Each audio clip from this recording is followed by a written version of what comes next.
Okay, hi, good afternoon. I'm Dhanlakshmi. I'm working as a faculty in a college.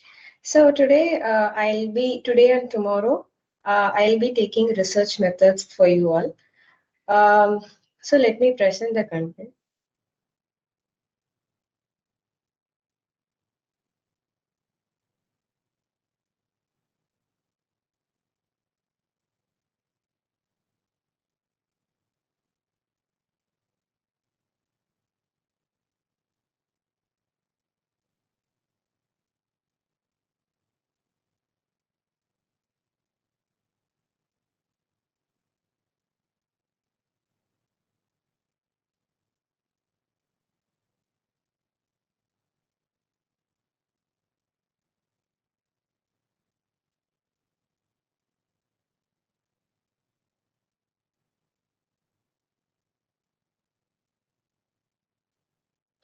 Means something.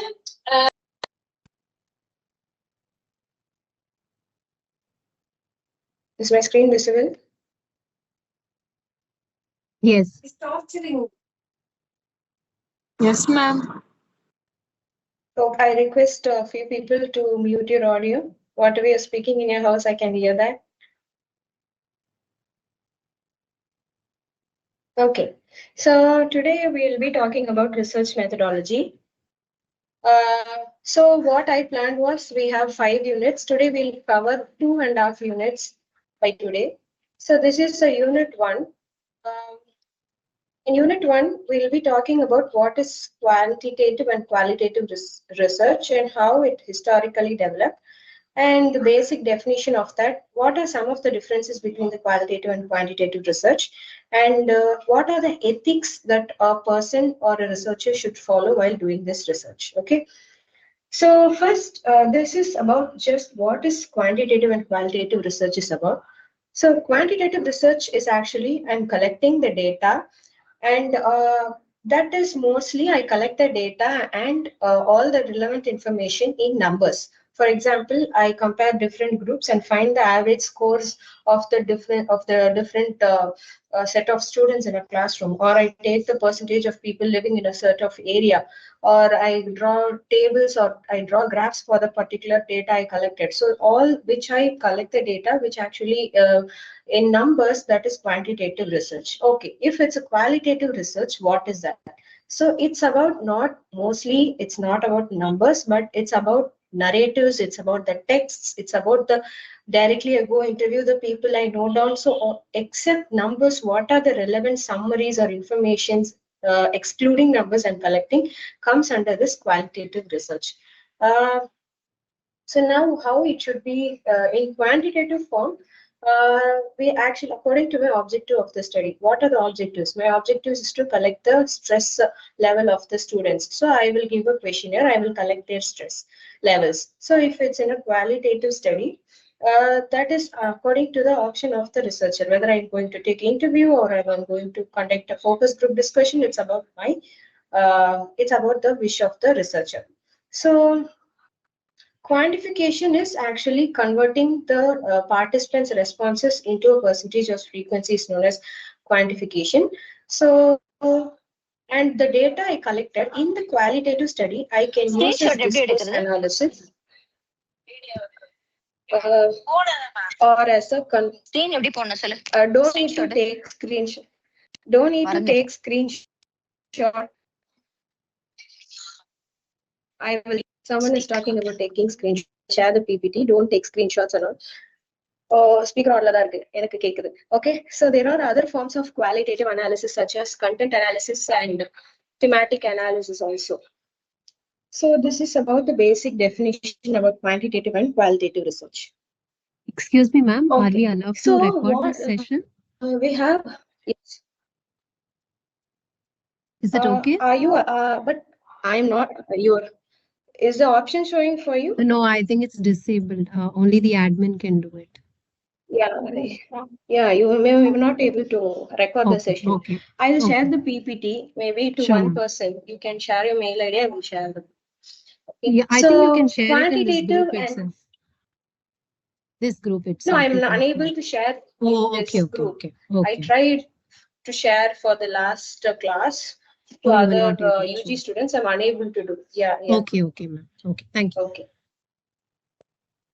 So this is about the quantitative research. So what there is some difference in how I collect the data or how I decide the data. So in quantitative research, so I actually decide beforehand how I will collect the data. Okay, so suppose if I'm talking about stress, I will tell that I will collect it using the standardized stress scale.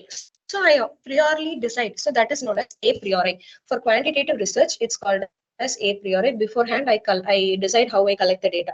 But if it's for qualitative research, it's a posteriori. That is, after collecting the data, I find out how I will use the data.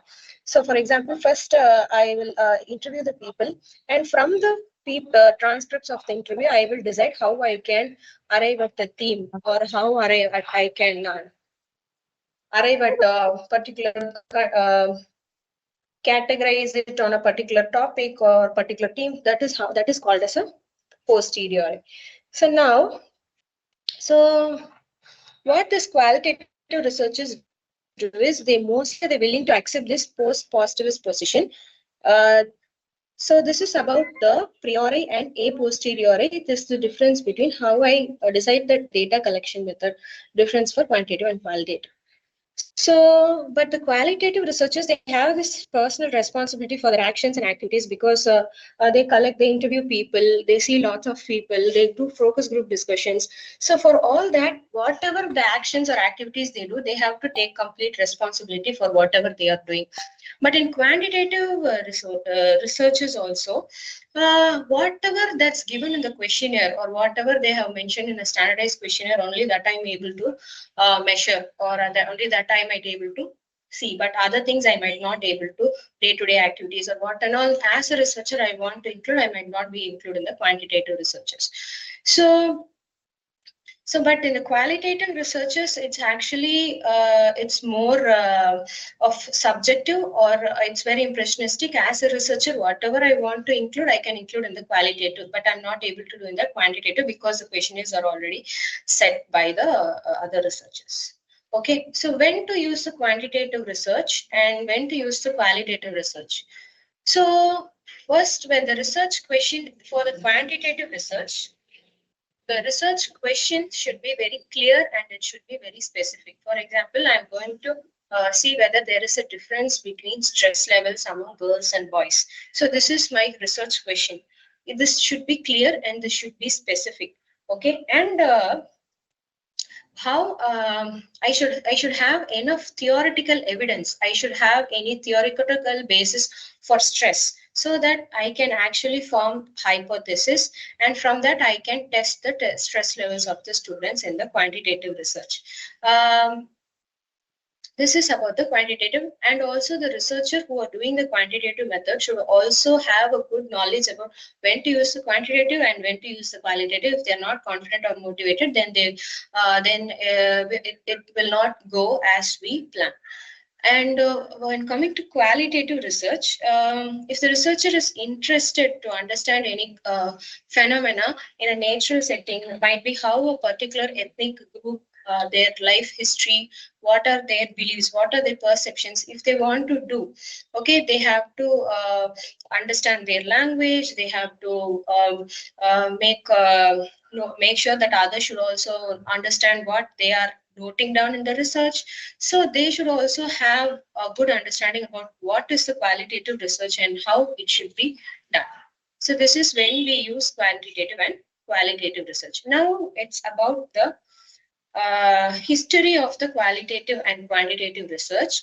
So what they are saying is, in 1976 and 1973, according to phenomenological perspective, what is phenomenological perspective is people there I'm talking about the it's talking about the subjective experiences of people. Subjective experiences of each people differs. So they believe that each people have different realities. I will interpret a particular situation in a different way.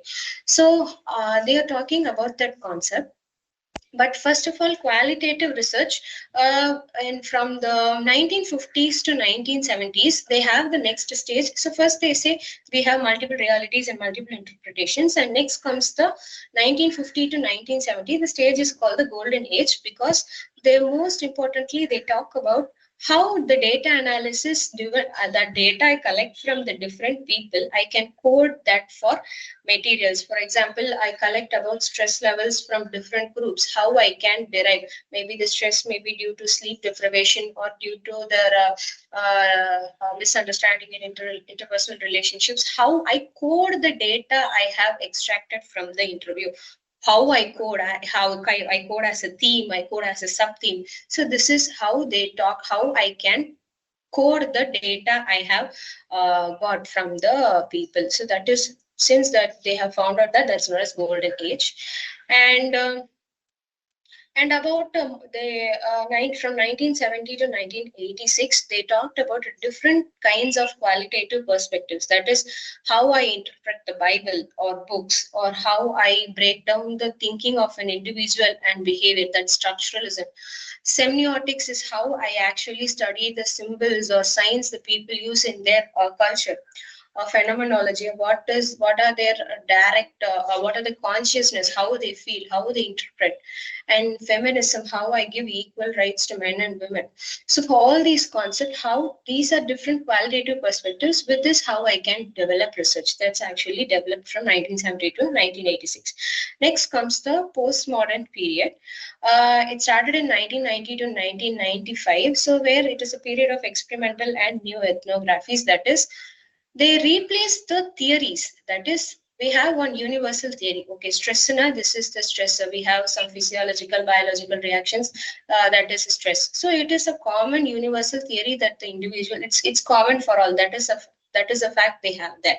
But in this postmodern period, they are changing that to narratives. Stress is not about a particular universal definition, but it's to a person specific, how the particular, in a particular context, how a particular person feel. That's stress.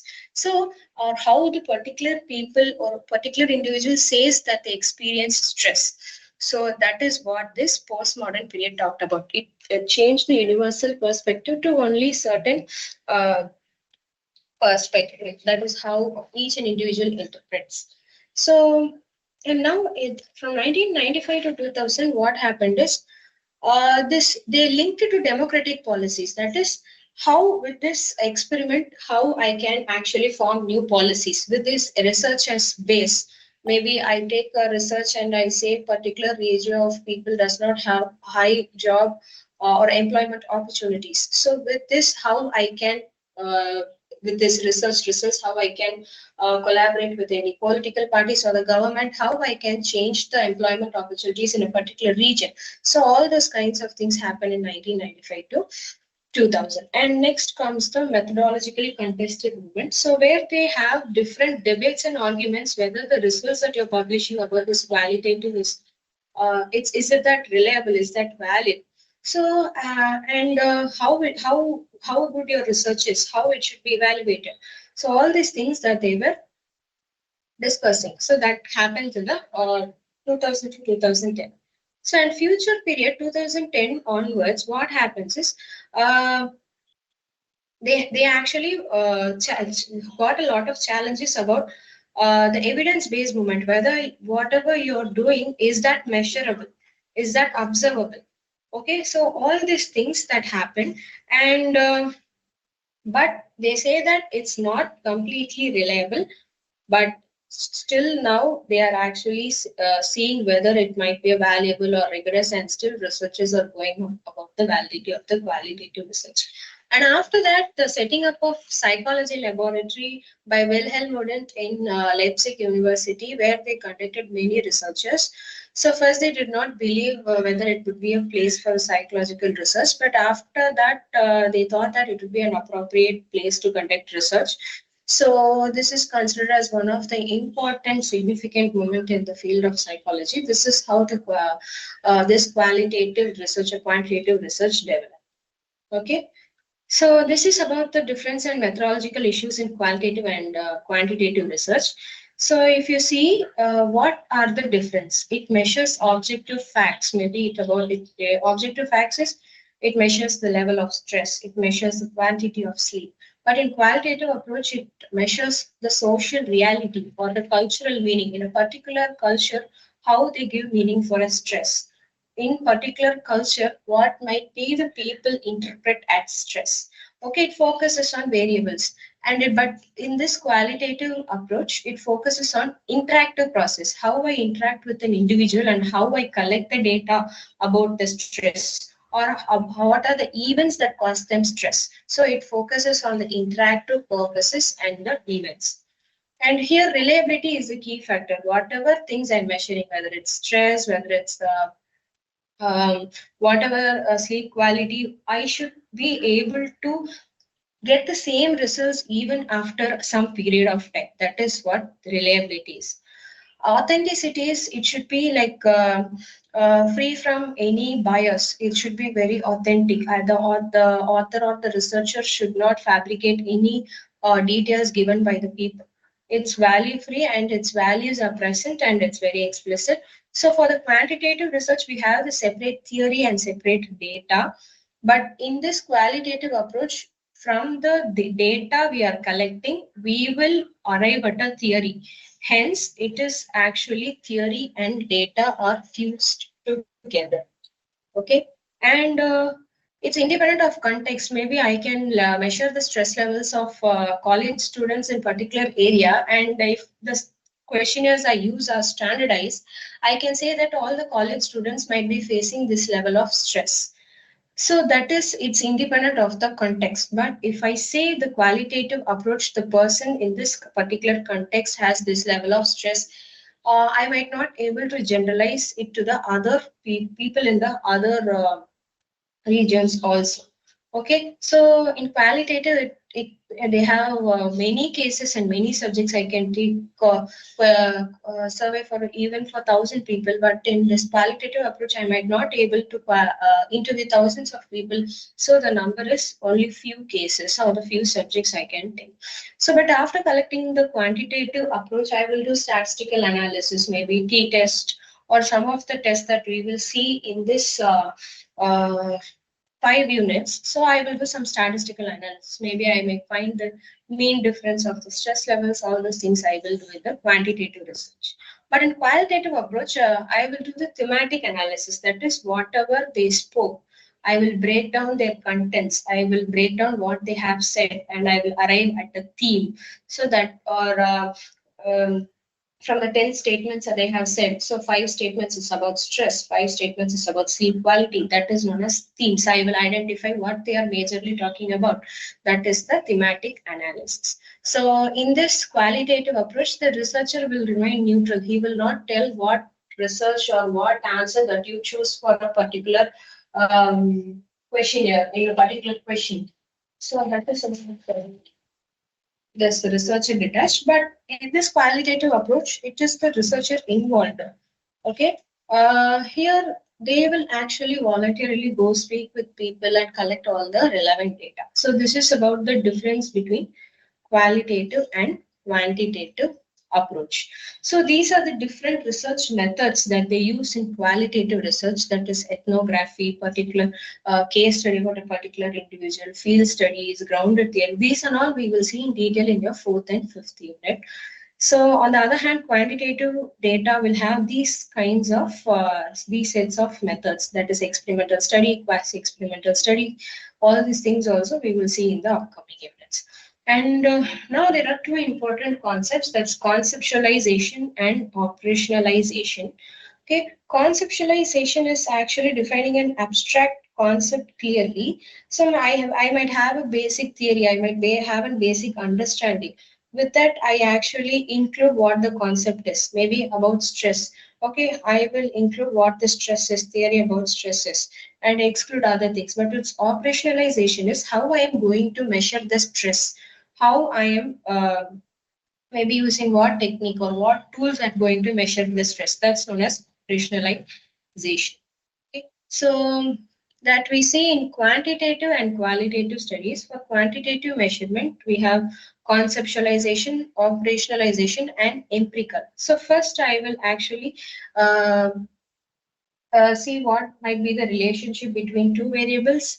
I will define the variables, and at second level, I will say how I will actually measure what are the questionnaires that I can use, and the third level, I will say whether what and all happening around me that match with the measurements I have. For example, I mentioned about the stress levels in an individual. So these are the questionnaires I have, and these are the results that I have, and whether that results applies to what that whether my results captures what's happening in the world around me. Is that true? So that is what is empirical, whether I can observe that really the fact what my research shows. Okay, in qualitative study, what I will do is I first operationalize and then I will conceptualize. First, I will describe how I'm going to observe, how I'm going to collect the data, and then with the data I have, I will give them concepts, I will give them definitions, I will arrive at a thing from the content I have from collected from the people. So this is about the quantitative and qualitative of what is conceptualization and what is operationalization. Are you all with me? Break. Yes. Okay. Are you able to grasp? Okay. Yeah. And now we are coming to the ethics in research. Okay. What the scientists should do, okay, or what the researchers should do, so that I am a very ethical person, or I carry out the research in a very ethical manner. I do not have I do not find any um, problem, or I do not go wrong anywhere. Okay, so now what I should do is, according to this is basically all we know. I should report the results as it is. I should not change the data, and whatever resources I have, I should manage them effectively. And whatever research I'm doing, it should not majorly affect the society. I should not give any wrong interpretations about uh, anything that I'm doing a research. Now, this is the basic ethical guidelines that the APA give. 1992, they gave this. So rather than specifying do's and don'ts, they actually talking about the benefits of doing the research, and also what are the risks of doing the research. So what we have to do is, as a researcher, I have to determine the ratio, whether the pros are higher or the cons are higher. Aதாவது, if the benefits of doing the research is higher, I will carry out the research. If the cost or risks of doing the research is higher, then I will drop out the research. So the seeing the ratio, which one is higher, that is called as this cost benefit analysis. I'm seeing which one is greater, whether the benefits are higher or the risks are higher. Now, what might be the potential benefits I have? Okay, so basic knowledge. So, as a researcher, I might have the basic knowledge, and also whatever I'm going to do, I should have a knowledge. Or whatever research I'm doing, it must give some new knowledge to the people who are reading the research. If it's that is the case, that's benefit for my research. And I'm going to introduce any new procedures to study a particular behavior, then that's also a positive for my research. And maybe I can able to, maybe I'm conducting some interventions techniques to reduce stress. So whether I might be able, I have a practical outcome, I might be able to give all the interventions it worked out to other people practically, then my research is good. But it also a benefit for the researcher. I might be able to call myself a researcher because I'm doing a lot of research in a college, university, thesis, doctoral dissertations. So it also helps me to get a good name as a researcher. I will get good job, and also I will advance in my career. I will have knowledge about a lot of things in research. So what's the benefit for the research participants? So some people if they are in experimental theories, really if they have stress, I'm giving them interventions to reduce the stress. Obviously, if it worked out, it's benefit for the person in the research. That is the research participants. And yeah, some people might enjoy if you're giving music therapy and all, some people will enjoy. These are the potential benefits that the researcher and the research participants and the society gets. So what are the potential costs that I actually have? Yes.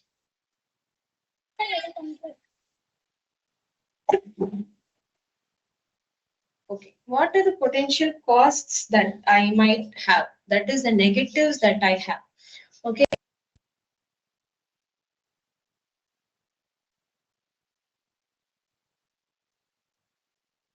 Ma'am, you are gone on unmute. Mute, ma'am. Can you unmute, ma'am?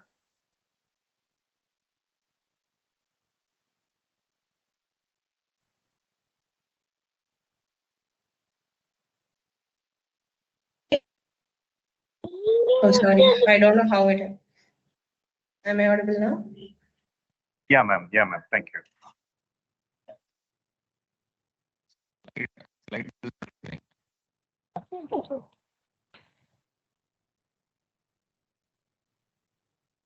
Okay.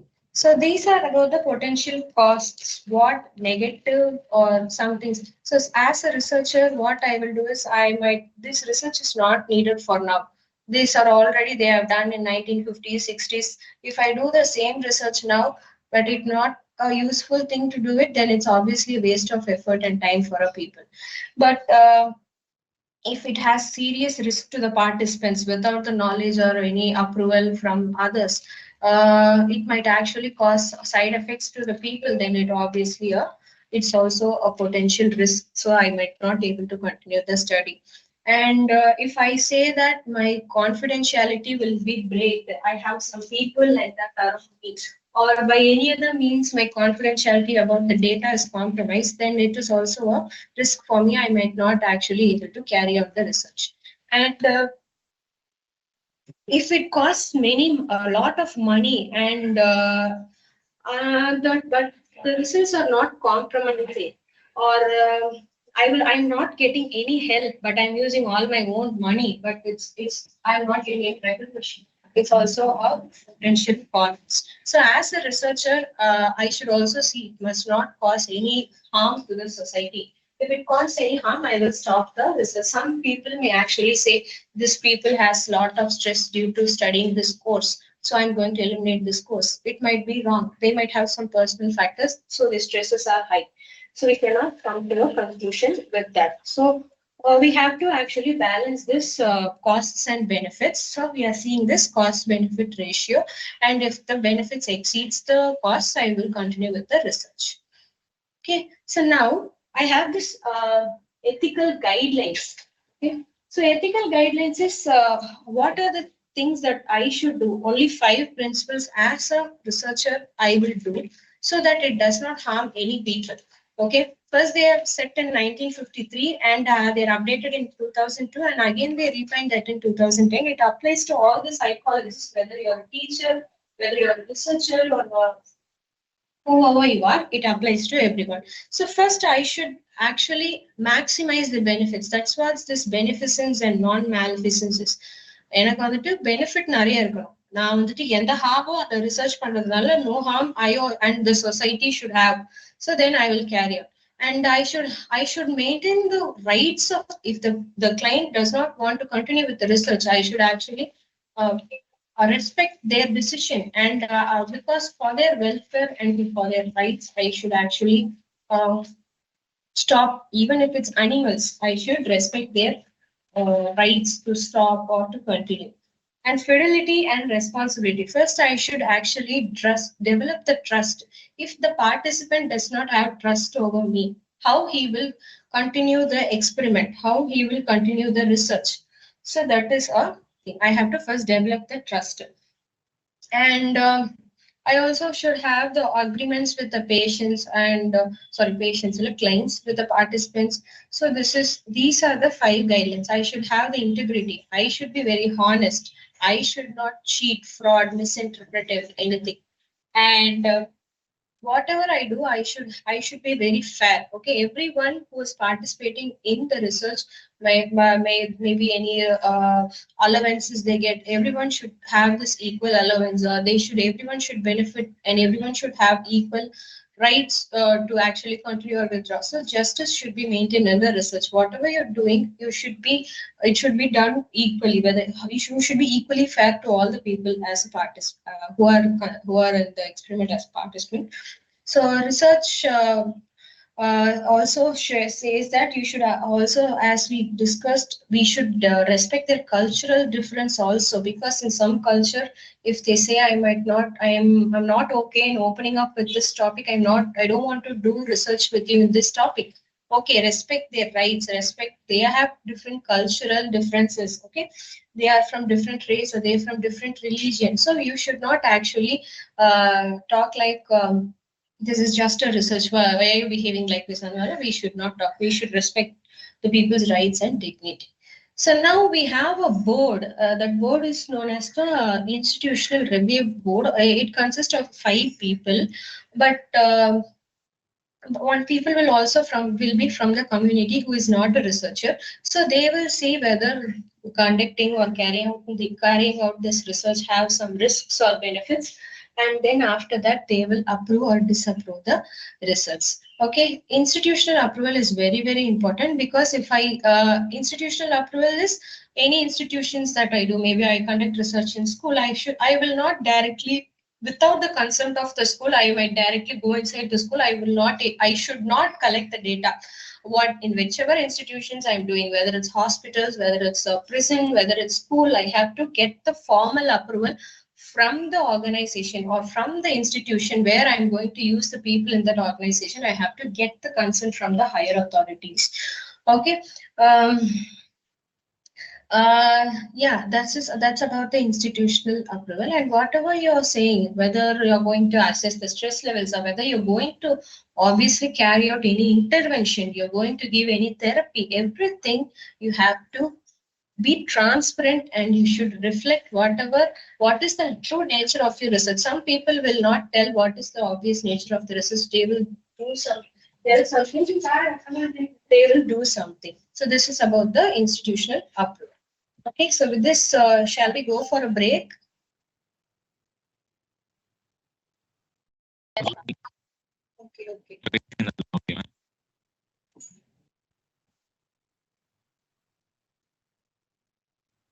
Okay, so we talked about what are the definitions of quantitative and qualitative research, what are the difference between the research, and what are the ethics, what might be the potential risks, and what are the potential benefits that as a researcher and the people also will be. Yes, now these are the 5 guidelines that we also saw. We saw about institutional review board, and institutional approval is very important. So now we have about ethical standards. Okay, so research subjects, the people who are in the research study or the participants. So as a researcher, what you should do for them? Okay, first you should get the informed consent. Informed consent is okay. This is my name. I'm this years old, and I'm fully informed about what is the study is about and what I will be doing in the study as the participants, and I agree voluntarily without no one actually forced me to take part in the study. So this is what informed consent. We are getting consent that I do not have any problem by being the participant in the study to the people who are going to participate in the study. But what if it's a children? Okay, if it's a children or the people who under 18, I have to get the consent from their parents, and only mostly parents, and in some cases guardians. So they have to give consent. So the participants should be aware what they are doing. Deception, and deception is some people might not fully tell what the participants might doing. Sometimes it necessary, it might actually spoil the obvious nature or what way or the intention of the research. But sometimes withholding information is necessary. But sometimes we should mostly 99% we should say what we are doing, we are going to do. But in some cases, we do not actually, if you are going to tell or if it violates, we are withholding some information, it is a one risk of the risk for the researcher and the participant as well. Now, debriefing after the research is over, after they are done with everything. So now they should be free from stress. So I should say, okay, this is what you did. This is you. This is the purpose of my study. So these are the results that you got. So say by saying this, it removes the stress of the participants, and we also should say that okay, some good things about them. Debriefing is actually what is the purpose of the study. At the end of the research and after I concluded with the results, I have to tell to the participants about them. Confidentiality. We should ensure to the participants that whatever data I am collecting in my research, it's used only for research purposes, and your identifying information like your name or your address or nothing will be revealed to any person. It's used to only the research purpose only. So this is the confidentiality. Invasion of privacy. And we should not, as we discussed, I should not say this is, we should not, if they say that's it's my privacy, I will not talk about it, then you should leave that. You should not actually intrude their privacy or openly in public. If they say that I'm very uncomfortable, you're observing me. If they say like that, you should obviously, you should not do all those things. And some researchers will force the people to participate. I, for example, I am the doctor, I'm doing research, you are my patient, so please kindly cooperate. This is for my research purposes. Please help me, I will get marks up. You know, some people will force to participate. That's also a wrong thing in a research to do. So, as a researcher, we should get informed consent. We should not deception. That is, we should not withhold a lot of information. We should debrief at the end of the research, and we should maintain confidentiality. We should not force the participants to take part in the research, and we should not invade here, or like invasion of privacy should not be there. And some people will give excessive rewards. Okay, if you participate in this, I will give you a ticket. So that leads, we should not do those kinds of rewarding the participants unnecessarily. So that even though if they are not interested, we should, even if they are interested, giving this lot of kinds of excessive rewards will not give appropriate results for our research. And if physical and mental stress is given, according to the cost benefit analysis, whether it causes too much harm to the participant, then we should not do that. Only minimal level of stress which does not affect them, that should be given. And we should not, as a researcher, oh my god, the results are not according to how I expected, so I am going to change the research results. I'm going to change the male scores into female scores, female scores into male scores. I'm going to increase the scores to show that the stress levels are high in particular gender. So we should not falsify or fabricate the data. That's actually or we should not abuse of abuse. Like some people will be in a position. I am the researcher, you are the participant. The abuse of power happens. Like what you do, whatever I say. I discriminate people as a researcher. So all those things should be avoided. Betrayal. So I say to the participant that I will not reveal any confidential information. As soon as they leave the room, I will share what are the details about them, where they are from, everything to the other participant. Then it's also a betrayal. Tales of falsification. I actually, some people have left some questions, so I make up for that. So they have left out without answering one question. I answered for that question. All those things should be avoided. So and and also what the other thing researchers will do is the other people could have, they have already done the research, they have the results, so you just modify some data and use without the knowledge of the original author, then it's also an unethical thing. And but citations, if it's the originally the idea of that author, we should actually cite citations, where we are putting their name in the bracket with a year. So this is what citation is. So all these are the important ethical standards that researchers should follow. Okay, are we clear with this?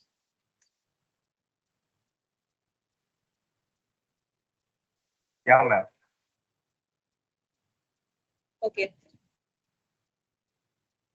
Now, we're moving to unit 2. This unit is a little bit complicated unit, but I'll try to make as simple as possible. We're going to talk about research design, qualitative research design, and quantitative research design. Okay, so this is what research design is about. It's about plan. Okay, like the house, you have a blueprint. Okay, this is where I'm going to build the living room. This is where I'm going to have my bedroom. This is where the kitchen will be. So it's like a blueprint for the house. This the research design for the research. So I will plan how I will collect the data, where I will collect the data, what are the tools that I will use, what are the methods I will use, how I will put the data in statistics, how I will put the collected data in the statistics. That is what this research design is about. Okay, so I'll obtain the information, and I should also have the skills to do all those things. And I should also have a proper time and also money to do this. So this is what research design. It's the blueprint for the research that I'm going to do. So what is the purpose of this research? Okay, it guides or directs me to actually do what I should do without wasting the time and the money I have. And systematic approaches in a step-by-step way I will do. First, I will arrive at the research questions, then I will arrive at the sampling, which kind of sampling, probability or non-probability, all those things I will arrive. That is in a systematic, is a step-by-step manner.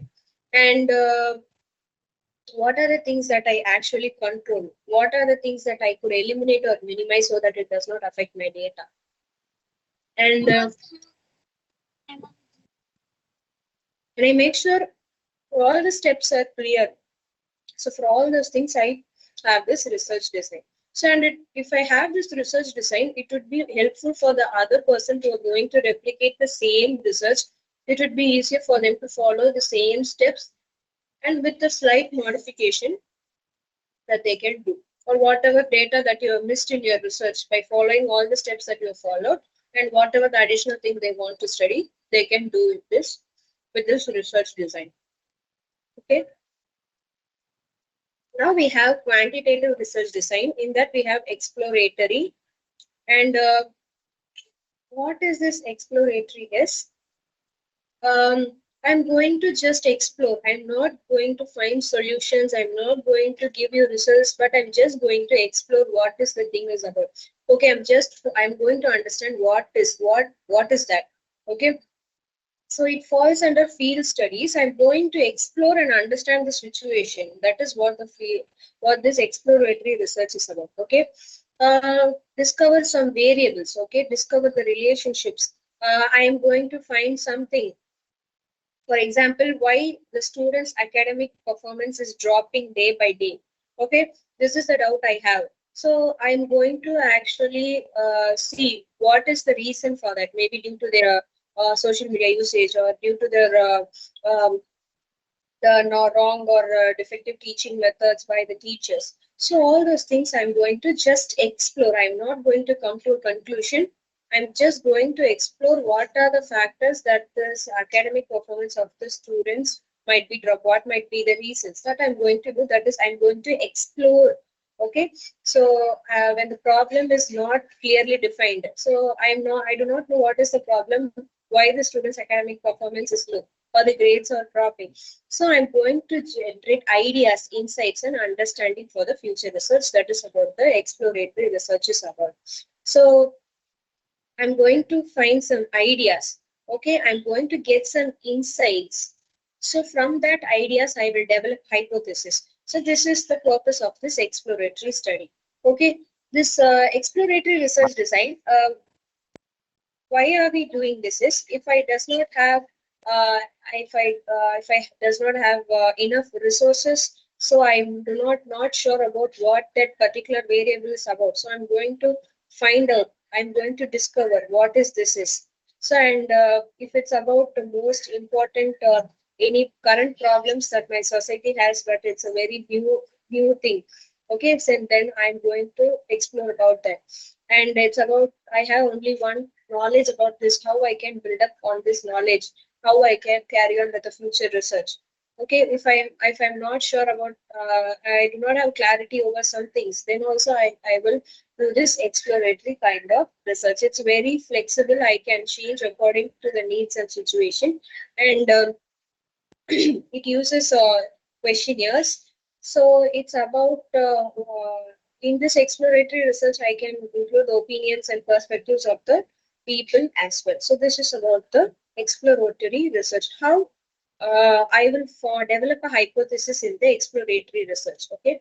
First, if there is no data available purely, I might not able to develop a hypothesis. So, but if some information, one or two information exists, from that I'm going to explore what is this in a very deep or in a detailed manner. So I'm going to formulate a hypothesis. So how I can formulate a hypothesis with the minimal data I have? First, I will do the literature research. So I will see whether from the past researchers, if I have only 5 to 10 literatures, from that, how I can generate new hypothesis. Or I'm talking to the field, to the people who have actually experienced the current situation, maybe about COVID. I do not know nothing about that. I'm going to take the experience survey of people who have actually experienced it. Focus group. I will have a small group discusses a topic. So from that, they'll have a moderator. So he will say what are the people discussing, and he will note down the points. Case studies, from any specific case or the people, if they have gone through COVID, they have got COVID. Okay, I'm analyzing the person completely. I might talk about what are the symptoms. What might be the side effects of taking any medicines. So those kind of things I will see. So secondary data is already people have some kind of information, might be from any journals or from anything. The data is already there from, or else the researcher have already started collecting the data, but we have actually stopped the research. I'm taking the half data from him and I'm continuing with that. I'm not doing anything from scratch, but I'm doing something from whatever it's there. So then that is known as the secondary data. So with all those things, I can form the hypothesis for this exploratory research design. So as we said, this is about the advantages and disadvantages. We can change according to the situations and needs, but it can be the subjects, the researcher's bias might also be there.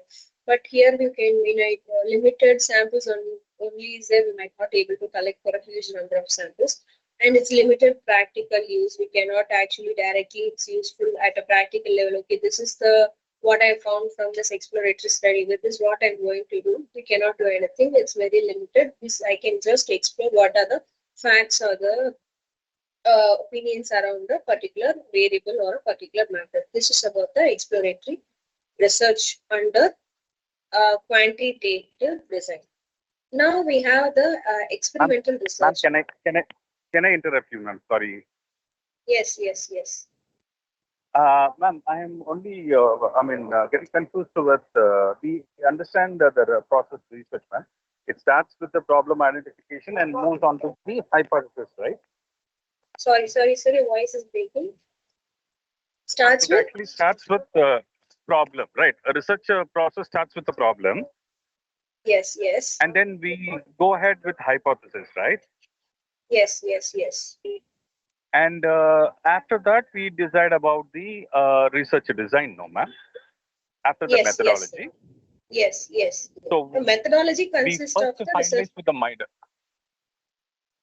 methodology will have method design, is it? Yes, sir. Okay. Next to that, actually, it starts with the collection. I mean, the plan of how the data is being collected. Yes.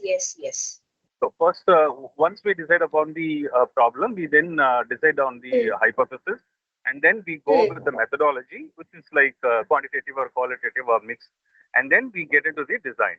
Design is only typically to decide upon the data collection and analysis part, right?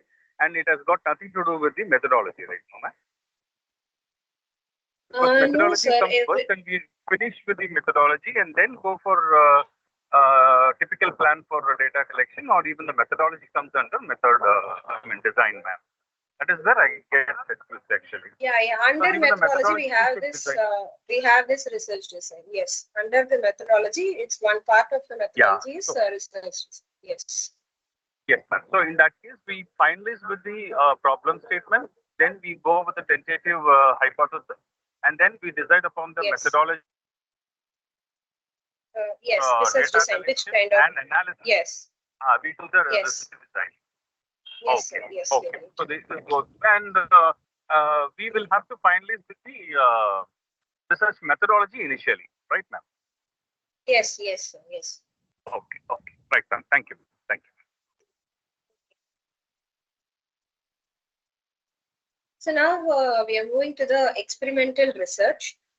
So here we know what's experimental research is. We have an independent variable. Obviously, we see the effect of this independent variable on the dependent variable. It usually happens in a very controlled environment to minimize some influences of the other variables from outside. So we have variables for an experimental research. Independent variable, dependent and extraneous variable. Setting usually it takes majorly in laboratory, sometimes in field setting, and it's very controlled in a very controlled way it happens. And sometimes I change my independent variable to see whether it affects the dependent variable in the same way. I observe actually, or I will see what are the changes that happens in my independent variable due to I change my I will observe the changes in the dependent variable because I changed the independent variable. So all this happens in the experimental research.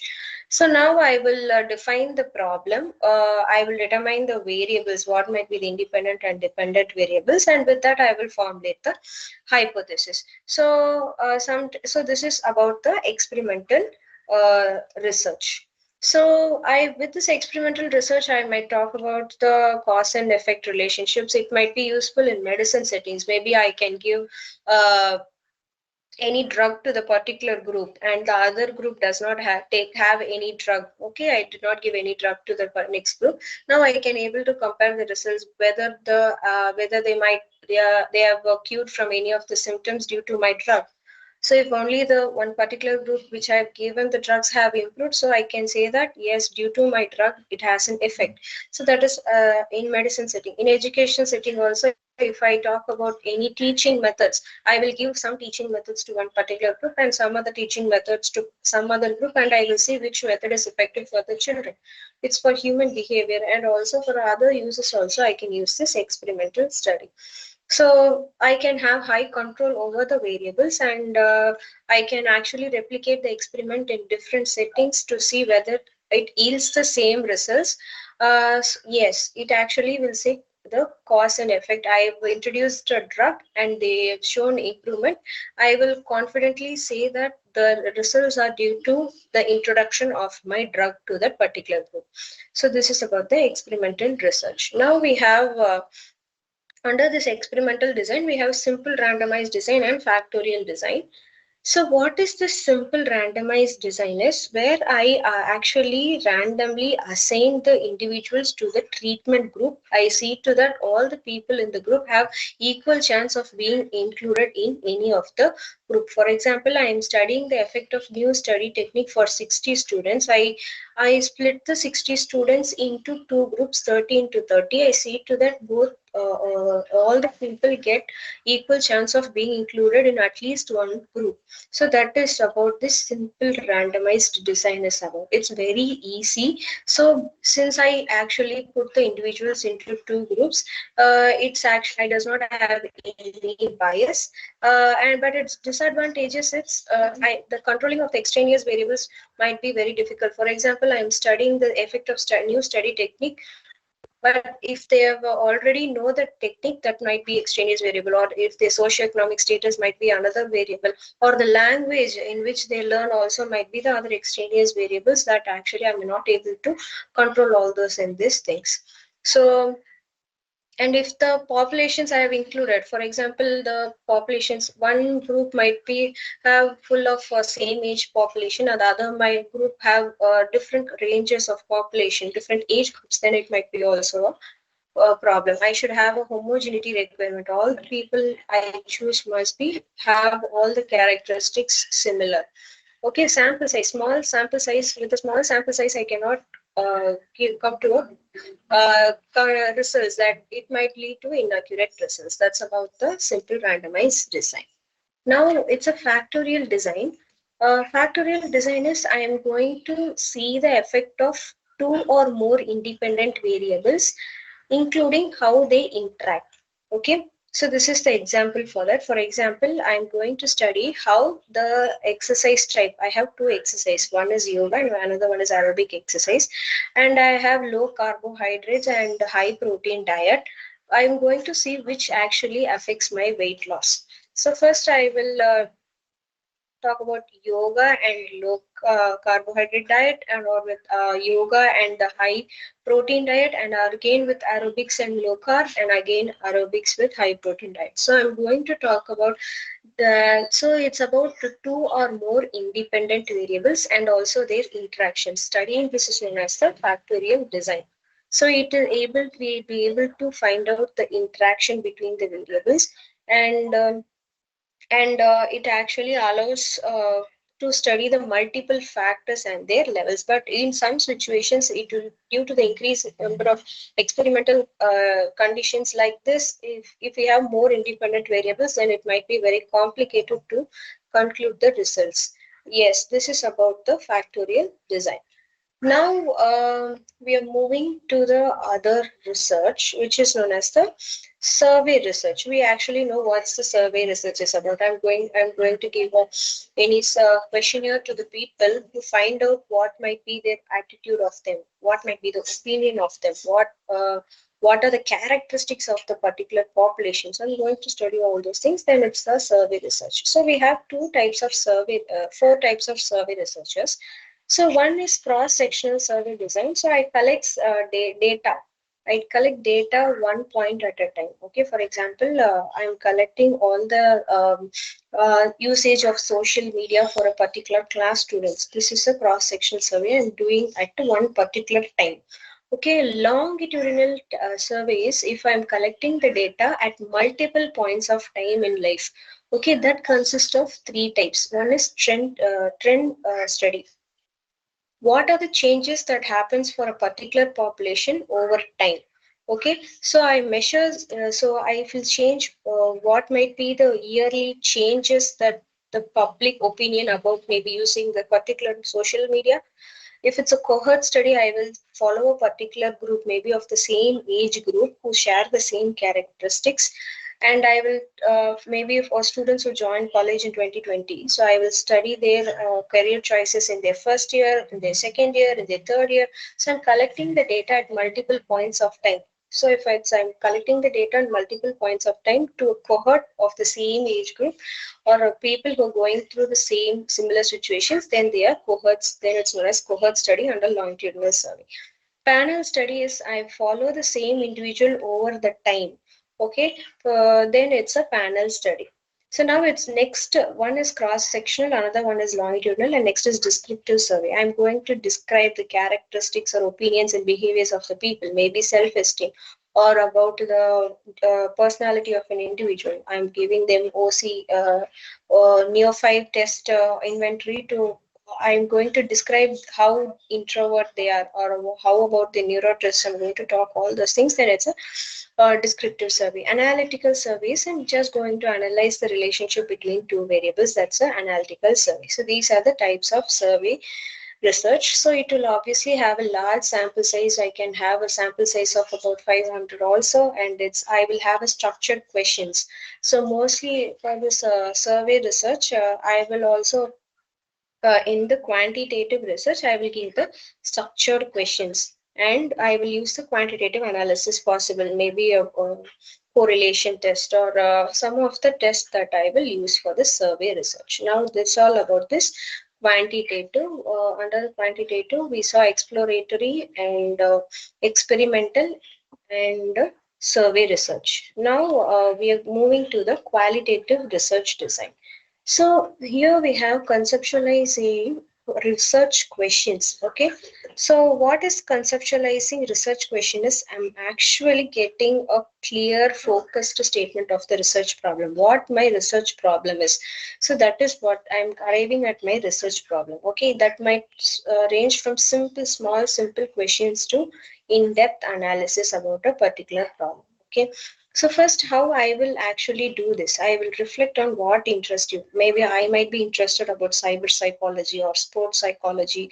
So what is my interest is, okay. So I might say cyber psychology is my interest. What is my statement about my topic and justify why it's important? Because most of the people are using social media now. I want to see how it affects their psychological well-being. So I'm talking about the importance here. So now I'm going to narrow down my topic.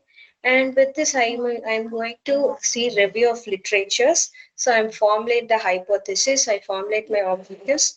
After reviewing literature, I may come up with the research design. I may conduct my self-assessment, and also I may plan how I will do that. I will conduct the research, and so this is how I will next submit the report. So this is how I will actually, with the questions, I will come to the conclusion. This is conceptualizing research questions. How I will arrive at the questions. Arriving at a question is a very important thing. Now, how I will do? First, I will initially explore. First, I will understand the background of the research, whether from where I'm collecting the data. So I'm doing the first, I'm the person doing the data, or I already have data from my academic articles or any books, any journals, any research reports, newspapers. So I already have this data. And using literature, what I can do is I can actually identify, for example, I'm talking about social media addiction. For social media, we have a theory. So for that, I will use the theories. I will use the concepts. I might find out them in which of methods they actually identify, whether they have interviewed or whether they have done a mixed method. So all this I will see, and I will find the gaps. What are the things that they did not study? So now with this, all the things, I will narrow down my research problem.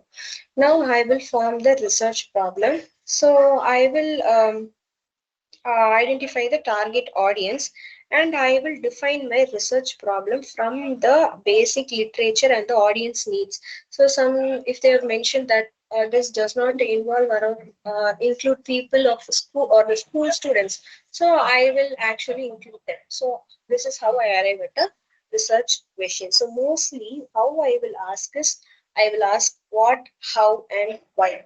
What should be, what occurred, how was it experienced by the people around, how do people make sense of those events.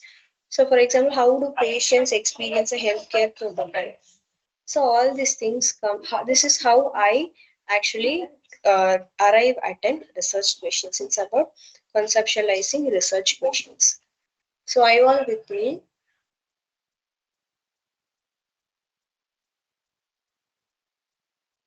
Hello.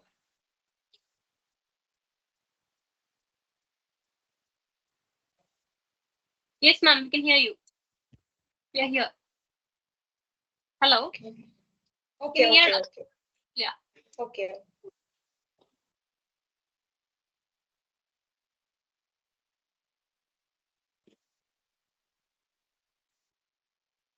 So now this is known as the issues of paradigm. In the issues of paradigm is actually its paradigm is actually how a pattern or approach I do something. Okay, it's like how I'm going to do it, or in the pattern what I'm going to do. That's known as this paradigm. So now in this qualitative research, what are the paradigms that I should have is, I should have trustworthiness of the research I'm doing. It should be accurate and appropriate data sources and interpretations, and I should be able to apply the results of the research to the other settings as well. And conformability, I should have the all the detailed records of the data I collected, and I should also have a consistency and the stability of the findings, even though if I done in a different set of or different period of time. So all these things, these are the paradigms. So subjectivity versus objectivities, I have to balance the researcher interpretation with the factual evidence, and acceptances, I So next one is context dependency, especially in qualitative research. Results must be very context specific. So this is about the issues of paradigm. So now there is a concept called theoretical sampling. So it actually, what is theoretical sampling? I do not collect all the data at once. What I will do is I keep on collecting the data and I keep on adding new samples until I get the clear information about the research problem I have. So and then after a particular period of time, I will stop at theoretic. I will stop at some point. So where no new information is obtained, that's known as theoretical saturation. That is whatever I wanted to collect. I've collected, but even though if I collect further, the same results are coming, I does not get any new information, then that's known as saturation point. I will stop the research with this. So what with this theoretical sampling, it would be helpful for me to build a theory from this, and I'm not going to do any statistics with this. So it will guide you, it will, as I collect the data, it will guide me to develop a theory. That's about this theoretical sampling. Okay. Um, we might take a 5-minute break. Is that fine? Yes, ma'am. Sure, ma'am. Equal to one design. Okay, I will continuously assess earlier.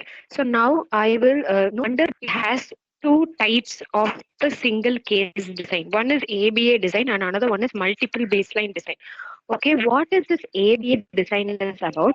I actually A is about baseline. First, I assess the behavior of an individual or the child who it shows temper tantrums. Okay, it throws temper tantrums. That is the A baseline. Okay. Now B is I introduce any intervention or I introduce any reward system to reduce the tantrum. That is B. Now again I'm seeing the baseline. That is I remove the treatment and I observe if the behavior returns to the baseline, that is whether the child actually shows the throws temper tantrums just like before the treatment phase. This is known as ABA design. With a single case, I'm doing analysis. I'm seeing whether the individual actually improved or not. This is about the ABA design. Now we have multiple baseline design. It actually it talks about the treatment effects across multiple baselines. Okay, so baseline is actually for example, I track the child's aggressiveness. These are the three baselines, okay? One at home, one at classroom, and one at daycare center. So these are the three baselines at three stages or at the three settings, how the child behave aggressively, okay? First, I introduce behavioral intervention at home and I see whether aggression decreases. And then apply again, I apply the same interventions in the classroom and I see that the aggression decreases only there, and now I apply the intervention while the child is at the daycare center, and I say that aggression decreases there as well. So it's about I'm introducing treatment in one situation, and I'm checking whether it changes the behavior of the child across other situations also. And if not, if it's not changing, I will sequentially introduce treatment in other situation also. So the result is, if I apply even in one situation for some children, it will changes in all baselines, or for some children it will change only in one baseline. So I have to apply the treatment techniques accordingly. So this is about the multiple baseline design. So so what there are some variations. So this for this child it's the same behavior across three settings. Okay, same behavior in several individuals also will be there, or several behaviors within the same individual, aggressive at home or might be overactive or hyperactive at home. So several behaviors within the same individual also will be found, and same behavior and same individual across different settings also will be there. That's like the example that we have given. So this is about the single case design. We have ABA design and multiple baseline design. Now, these are the Ma'am, uses of that. Yes. ma'am, I have a small doubt here, ma'am. Ma'am, Mm. can we actually define, be it any kind of methodology we use or any kind of type of research methods we use, will we be able to generalize any particular set of people's attitude, ma'am, or behavior for that matter? We can only measure it. We can say we can measure it, and we can also give some intervention to change. But can we quantify or come to a conclusion that with the samples, whatever, or with the experimental group, whatever we have done, can reflect in the same way with the population either? Because Yes, as you said, yes, yeah, ma'am. that is what the yeah, continue, sir. Yeah, ma'am. In the same case, ma'am, because the child is exposed to three different situations: one at home, one at school, and the other one is at the daycare. Daycare. So yes, ma'am. All if at all the child is around 5 or 6 or something like that, then the children's expectation will be different in different places, no, ma'am, for that matter. Even if it is hungry, it will definitely, it doesn't know that it is hungry. It will show tantrum. Or Yes. it might even, behave in a very different way. Once the food is given, probably it might, come to a normal state, or it might not be in an excited state, like. So in that case, like, how are we going to measure if it is the behavior of the kid, or maybe factors like this can also govern, ma'am? And one child might not be reacting in the same manner even if the kid was hungry, based on the situation in which it was actually brought up at home. The kind of liberty what is being given to the kid might actually have a great impact on how it is actually reacting in the public either. So, will we be able to define or confine, saying that, okay, these 10 kids are doing like this, and that is the reason, we can say that the whole group or the population of this kind would even react in the same manner? Can we if at all we even, we are forced, or even if we are generalizing the results. So, for example, if I'm doing a particular intervention, so for maybe if I give rewards, whether the child repeats that behavior, as you ask, the child might be different in different settings. The parental expectations would be, or the parents' behavior or their situation might be completely different. So, what from the research that we can do is, if I'm following a particular statistics method and I come to a conclusion that I can apply this reward giving technique to a child who shows temper tantrums, so I can actually able to say that yes, this particular technique works for this particular temper tantrum. But what, as you said, there might be individual factors. So this is why we will not just like that use the same technique to all people. We will actually we'll develop an individualized plan. So for each individual, we develop some intervention techniques, because each and every individual will be unique according to their needs, according to their environment. I will see, and I will actually modify the interventions. The particular interventions might be applicable, but I will see, I will, according to the individual, I might maybe incorporating some other techniques. If it helps the person, then obviously we will introduce it. So did I answer ma'am, your in that question? case, yes, ma'am. But in that case, we cannot have hundreds of models, madam, floated to analyze the 100 kids. If at all we have to analyze on 100 Yes, people yes, as a sample. yes, So that yes. becomes a very large exercise, no, ma'am. We will not be able to, even if it is like those 100, actually we are able to do something for 100. If at all we expand the sample size by 200, then again we cannot have 200, different type of models to, work on the kids, no, ma'am. We can No, generalize. I sir. don't deny it. We can generalize Yes, yes, yes. through That the it's age not and about. yeah. Yeah, that is how a counseling works. I might not. So what basically I say is this is the baseline. So if I say this therapy works, yes, obviously this therapy works. And in that Ma'am. therapy, But my yes, I ma'am. might But my able to question is that understand what you are saying. You yeah. cannot develop 200 different modules for 200 different individuals. Yes, That's why ma'am. you're But you are asking, going right? into the Uh, no, ma'am. You have gone to the intervention phase, but we are here uh, only in the data collection phase. So in the data collection, if at all we need to develop our design, then we should actually arrive at a questionnaire. So to arrive at a questionnaire also, we will not be able to generalize. No, if at all, at least the samples what we are working is little matured, like at least 12 Yes, plus sir. or So at least in 20. this case, Yeah. it's not about quantitative, it's qualitative research design. That's why we are measuring the behavior of we are talking about the observable characteristics like behavior. It's just like interviewing. It's not a completely wholly, it's not a quantitative research design that we are going to give any questionnaires and then measure their behavior. It's a qualitative Understood. research design. Thoroughly Okay. understood, ma'am. What I was about to ask is, if at all we are working with the people who are about 20, and then we can probably, we can give this and get it done. But when we are working with small kids, for example, like we have children's psychology either.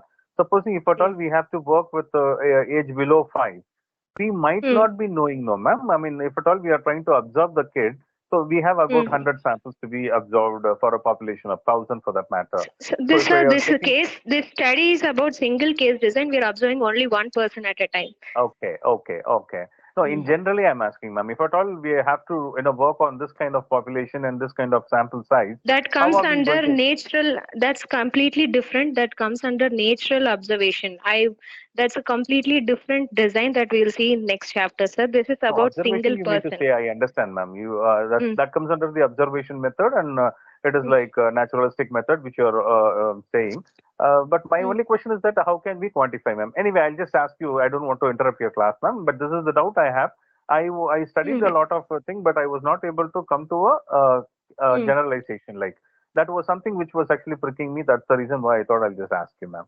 If at all there are about even So 10 kids, 10 kids will have different kind of mindset, and they'll have yes. their own life. I mean, they'll be living in their own world.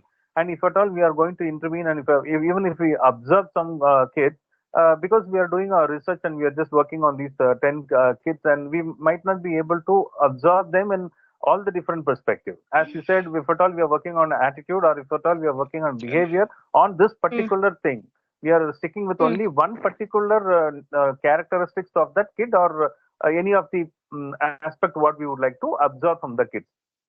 When that is the It's case, about the particular. It's about the particular one behavior, because only one behavior I can change at a time. So I cannot actually keep. If it's aggressive, yes, first I try to. If it's aggressive and it's hyperactive, first I have to reduce the aggressiveness so that it does not affect the other person. Here it's about single person, and I'm seeing where by introducing the treatment whether the child is repeating that behavior or not.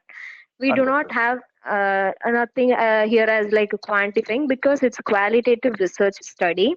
So this is what the thing is about. I'm just observing the individual. I did not give any treatment. I'm again giving the treatment, and I'm just seeing whether the treatment works. According to, if the treatment does not work, I might change the treatment, or I am particularly focusing on only one behavior a at a time. longitudinal. Maybe you are working on a longitudinal, it is fine. But only that is the thing which I see as a handicap in this quantitative analysis, ma'am. Anyway, ma'am, I don't want to take much of your time, ma'am. I'll discuss if at all we have time later, course of time, ma'am. Yes, Thank sure, you, ma'am. sir, Thank you sure. so much, ma'am. Yeah, ma'am. Thank you. Okay, now this is about the single subject design. We have ABA and multiple baseline design. Now next we have the time series design. So now what we do is multiple times I observe before and after the treatment or the event. So first, this is known as observation. So 2 to 3 times before giving any treatment, I observe the person, and after giving the treatment, 2 to 3 times, I observe the individual. So this is known as pre-test observation, and after giving a treatment, I observe the individual. Then this is known as the post-test observation. So if the post-test for example, if the doctor sees the BP rate of an individual, okay, so on Monday and Wednesday and Friday, I actually measure the BP level of the individual. And on Saturday and Sunday, I'm giving relaxation training. And after the next Monday, Tuesday, and Wednesday, I'm again measuring the BP level of an individual. Now I'm saying whether there is a difference in the post-test observation. If there is a difference that their BP has reduced, then obviously I will say that yes, the treatment have taken, the treatment have given some changes or made some changes in an individual. So this is about the time series design. So next we are moving to the mixed method research. So in mixed method research, we will use qualitative and quantitative methods to improve the accuracy and effectiveness of an individual. So effectiveness of a study. So qualitative, we collect the facts, informations. In quantitative, we collect the numerical data also. So now we have different types of mixed method research design. One is triangulation design. So what here I will do is I will acquire the quantitative and qualitative results at the same time. For example, if I study the student satisfaction, I will actually ask them the interview. So I will have both simultaneously. That is what this triangulation design is. So embedded design is the other design. I will actually have my research is about majorly I will have the qualitative, and within to support the qualitative study I will do a quantitative research, or my major research is about the qualitative and quantitative, and to support that I will ask 10 questions as qualitative to the people and I will come to a conclusion. So that is what this embedded design. I will majorly have quantitative and I will use qualitative to support, or either I will majorly do my research as qualitative and I will have quantitative to support. This is what this embedded design is about. Next is explanatory design. Here I will do the quantitative data first. That is using the questionnaire. I will collect about some of the data, maybe about the new teaching impact on teaching methods impacts on the exam scores, and now this is my quantitative data. To support that, the quantification data only, the question data is not enough. So hence I actually interview students to understand the experiences, where we ask only 10 questions. So first I do quantitative, and follow that I will do qualitative. That is to explain what I have done in quantitative. To explain that more, I will do qualitative research design. Now, exploratory design is, we have first I will do qualitative and then I will do quantitative. So, for example, what are the students that might be, sorry, what are the factors that affects my student motivation? Through interviews, I will collect that. So, whether is that true? So, I will collect using a questionnaire.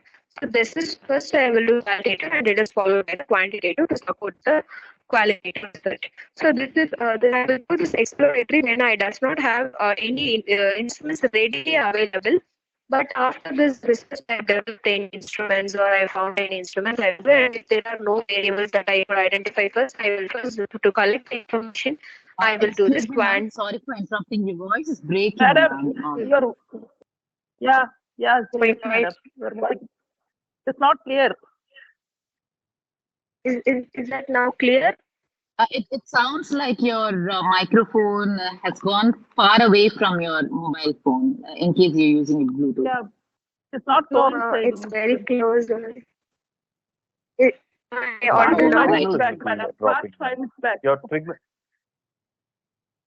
And I'm unable to hear your voice. Hello. Madam, past 5 minutes, Okay. and we have never heard anything. For the past 5 minutes, never heard anything you're saying. That's just now. No, just No, ma'am, now, it was ma'am, only for a last 1 couple or of 2 minutes. minutes. We It were just just, holding. yeah, Yeah, it it sounds went more very bad. electronic and electric. Yeah, the quality isn't that good. Okay. Now am I audible? We have distortion, ma'am, but Now but then it's fine, ma'am. Ma'am, it's audible, but the It's problem is that it's like it's not clear, ma'am. The clarity yeah, is it's not. not Yes. clear. Am I That's audible now? yeah, now much better, ma'am. Maybe I'll leave the meeting and I'll join again.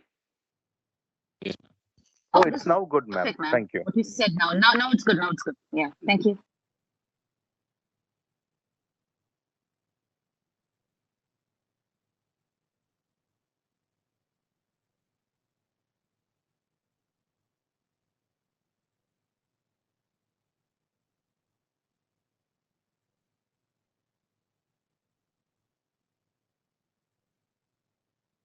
You hold it. Mama, 68 rupees. Yo, நான் என்ன பண்ணுவேன்?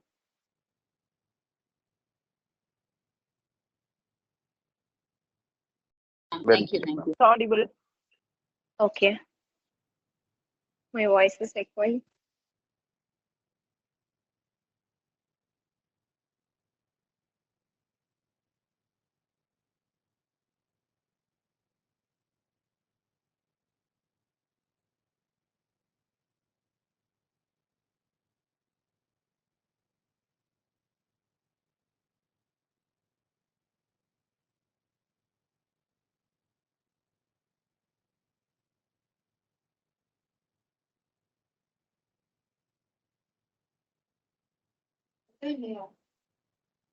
Okay.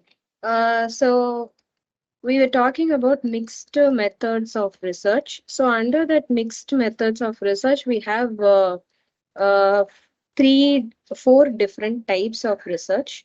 So first we talked about triangulation design. Um, and the next is embedded design, where we'll have a qualitative, and within that qualitative, I will just do a quantitative research to support that data. So it might be vice versa also. And we have explanatory design. So we have two phases. First, we have quantitative first, and then I will do the qualitative research to explain the quantitative research. So next I will, it's about the exploratory design. First I will have the qualitative research. So I does not have any other tools to measure. I does not have, I do not know fully the variables, or the theory might not be known for that. In such cases, I will use the qualitative first to support that. Then I will go with the quantitative data. So these are the some types of the mixed methods of research. So these are the 8 key considerations that I will follow, okay, while I using the mixed methods of research. First is I should have a rational. Why am I using mixed methods? Can you I please why am maximize the slide, ma'am? Sorry, can it's you please maximize only. maximize? No, Is I this can fine? see all the other slides you left, and I don't think it's It's not in maximized. presentation mode. It's in presentation mode only. Okay. Now, is it clear? No, ma'am. You can blow up. You can blow up on your screen, ma'am, if at all. Yeah, Oh, it's it's clear, in full madam. presentation mode only. In my screen, it's in full presentation mode.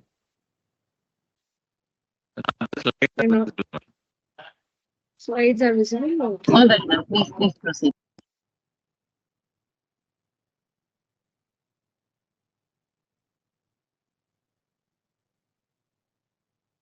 Okay, so these are the 8 key considerations that why I'm using the. So first, I will just use the rational. So why am I using this study? Okay, so why am I combining surveys and interviews? So because I have to understand the reason for the what is my purpose of the research. I have to get a far more better understanding. What might be the reasons for my research, or what might be the reasons why I have this kind of research. So all these things. Next, I will have why am I integrating the qualitative insight? So I just want to give a qualitative insight to my quantitative study, or my quantitative insight to a qualitative study. For that also I will do. So, and for next thing is I have to understand different various designs. For example, I'm using quantitative test scores. I will use about the explanatory research design in that. And next is if I have to assess the required skills needed for that. First, the researcher must know if I'm doing surveys, I have to know about the statistical analysis, or if I'm going to do interviews, I should know about thematic analysis, or content analysis, or narrative analysis. So I must actually know all the skills. Next is if I'm going to collect these data, I'm going to plan what might be the time limit. For example, when I should schedule the interview, how I will collect the data, okay, how I'm going to distribute the survey, whether it's an online copy or I'm going in person and distributing the papers. So all these things I should actually consider. And now how I am going to integrate the qualitative and quantitative aspects. So whether where in which methods among these 4 methods I'm going to do. So all these things I will plan, and I should actually test the member who are with me whether they are a very credible person, or I should do a pilot testing. Maybe first I will do it to on a 5 or 10% and see whether it's working, whether in practical it would be suitable that I can do this research or not. So all these things I will do. Next is I actually how I'm going to disseminate the results, how I'm going to convey these results to everyone, whether I'm going to publish it or present it in any conferences or publish it in any journals. So how I'm going to share these results of the research. So this is about the mixed method research. I'm using both qualitative and quantitative, and these are the 4 types of mixed method designs and key considerations. So we have a credibility and a trustworthiness in this qualitative research. We have this in quantitative qualitative research, because all the tests are standardized, it's very credible, we know. But this in qualitative research, what to increase this credibility, increase this trustworthiness, I should spend enough time with the participants, and I also should collect meaningful data, so that I can say that all my results are credible. It's not just like that I was there for 5 minutes, I collected the data, that's all. I spent enough amount of time, I extracted enough amount of information, then it's a credible data. So it's not like that I'm seeing from only one perspective. I'm taking consideration it from multiple perspective. Maybe what might be the reason for their poor academic performance. I'm not talking only about the teaching methods by the teacher. I'm talking about their sleep quality. I'm talking about their stress. I'm talking about some of the factors that affect their academic performance. It's holistic understanding. And colleagues, I should have good colleagues to review my findings and to say what you've done is wrong. So a critic, everything must be I should have good colleagues with me. Okay, and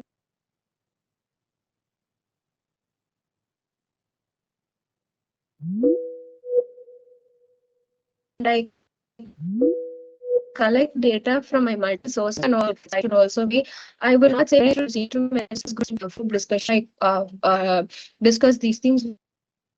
We are 5 to 10 experts in that field. So, if I have, then I will say my data is very credible. Okay, and yes, I should also which in my results, is this the same or do you find anything different? So these are the things that I can do to increase my credibility. So how I can improve my trustworthiness in this qualitative researches. So first I have to make sure that these results could be able to apply to the other context as well, and everyone must believe whatever data I have is true. So I should develop that credibility, maybe with the perfect methods that I use. So with it, or doing all these things, I can increase my credibility. And consistency and stability over time. What are the results that I'm stating now? Even after a few period of time, I should get the similar results. So this is about the dependability. And conformability is how I am transparent in conclusion. Maybe this is the result, okay? This is what not I'm. This is not the result I'm expected, but I'm transparently saying this is the result. I'm not hiding anything. So with all these things, I can Ma'am, we are improve the not able to trustworthiness. see the slide you're presenting. It's actually not moving. Which slide it's that showing? Actually, we are inside slide 42. Is that what you're 40. reading out from? Okay, maybe can you read the content? What topic is in 8 key that? considerations, examples, rationale for using mixed methods, philosophical approach. I'm actually I'm in next slide. I don't know Yeah. why it's. I think screen sharing, maybe if you reshare, it might work. Okay, wait 1 second.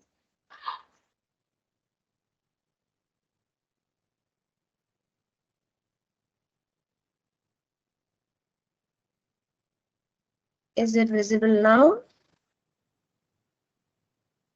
Yes, ma'am.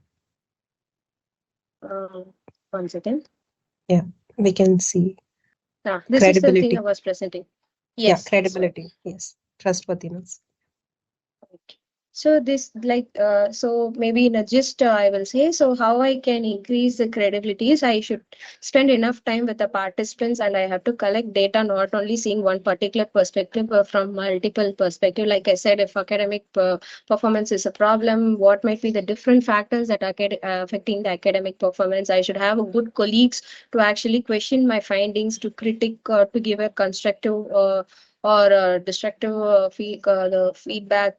Whatever the thing is, I should have good colleagues. I should use multiple sources to collect the data, not I should rely only on interview methods, since this is a qualitative research. And the members also should check, the people who are the participants also can really check what the problem or what the results that I'm stated is right, or whatever you said, whether I've drafted the same thing, that thing also we can do. And how I can increase the trustworthiness is I should actually able to apply the findings to other context as well.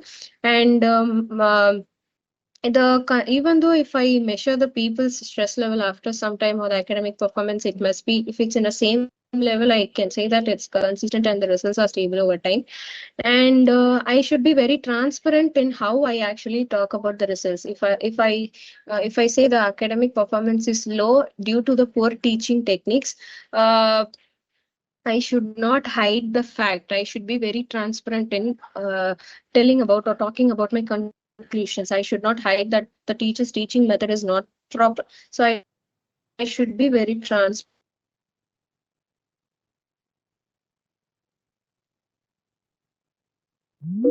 By actually sharing my conclusions.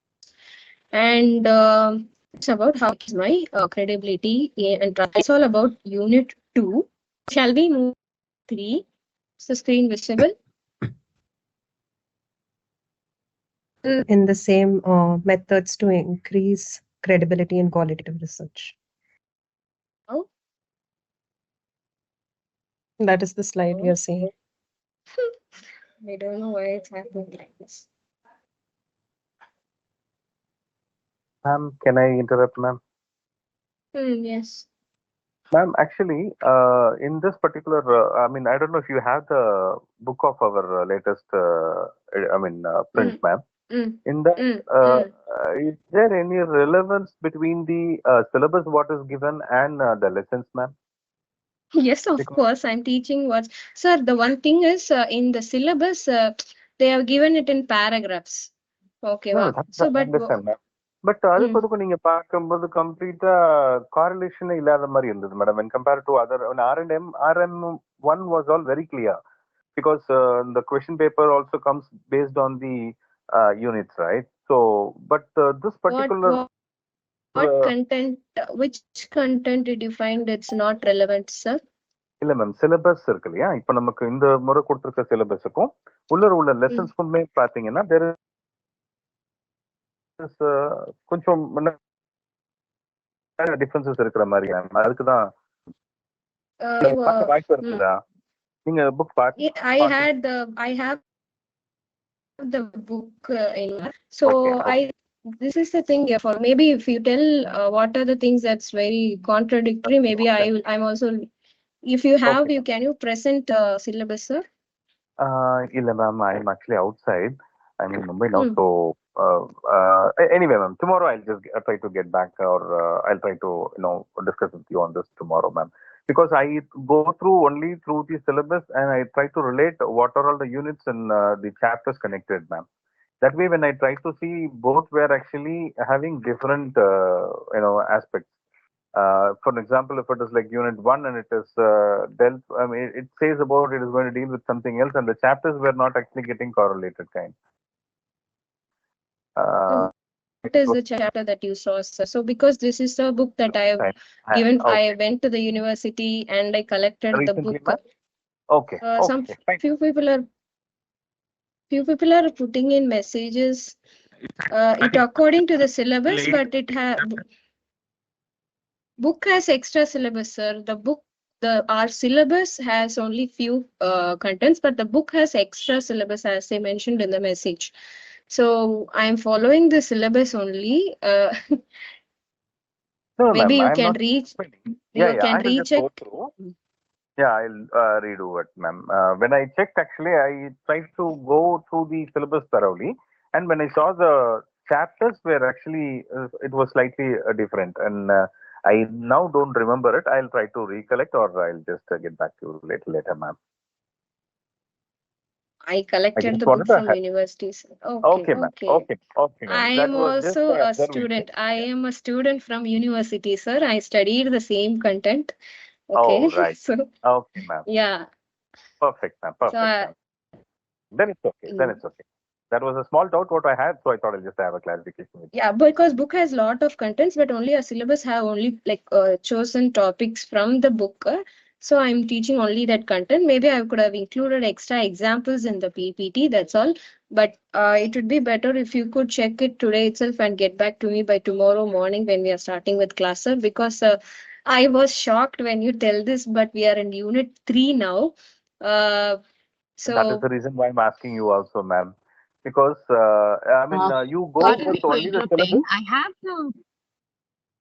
Can I speak? Yes, I have the book Yes, yes. parallelly with me, and I've been verifying and going back and forth with everything. I recheck now again, and I think it's as per the syllabus, and the content inside is also, like you mentioned, ma'am, it's just elaborate and more in detail. But I can see everything that you taught in the book. Okay, okay. Sampling based on whoever available readily next to me and people who are willing to give their responses, I will collect data from them. That is convenience sampling. Next is quota sampling. Quota sampling is I am representing specific subgroups. Okay. So, for example, I am taking only 15 males and 15 female preschoolers from for a study. So, I'm this is the quota. So, I am in a female. I am taking 15. Male, I am taking 15. So, the subgroups I am taking them as subgroups or as people who are doing this kind of job or people who are doing that kind of job. I'm giving some quota based on the quota. Based on the subgroups, I am selecting them. That is quota sampling. Purpose sampling. So I want specific criteria to be met. Okay. So for example, I want to study about the corporate employees in an organization.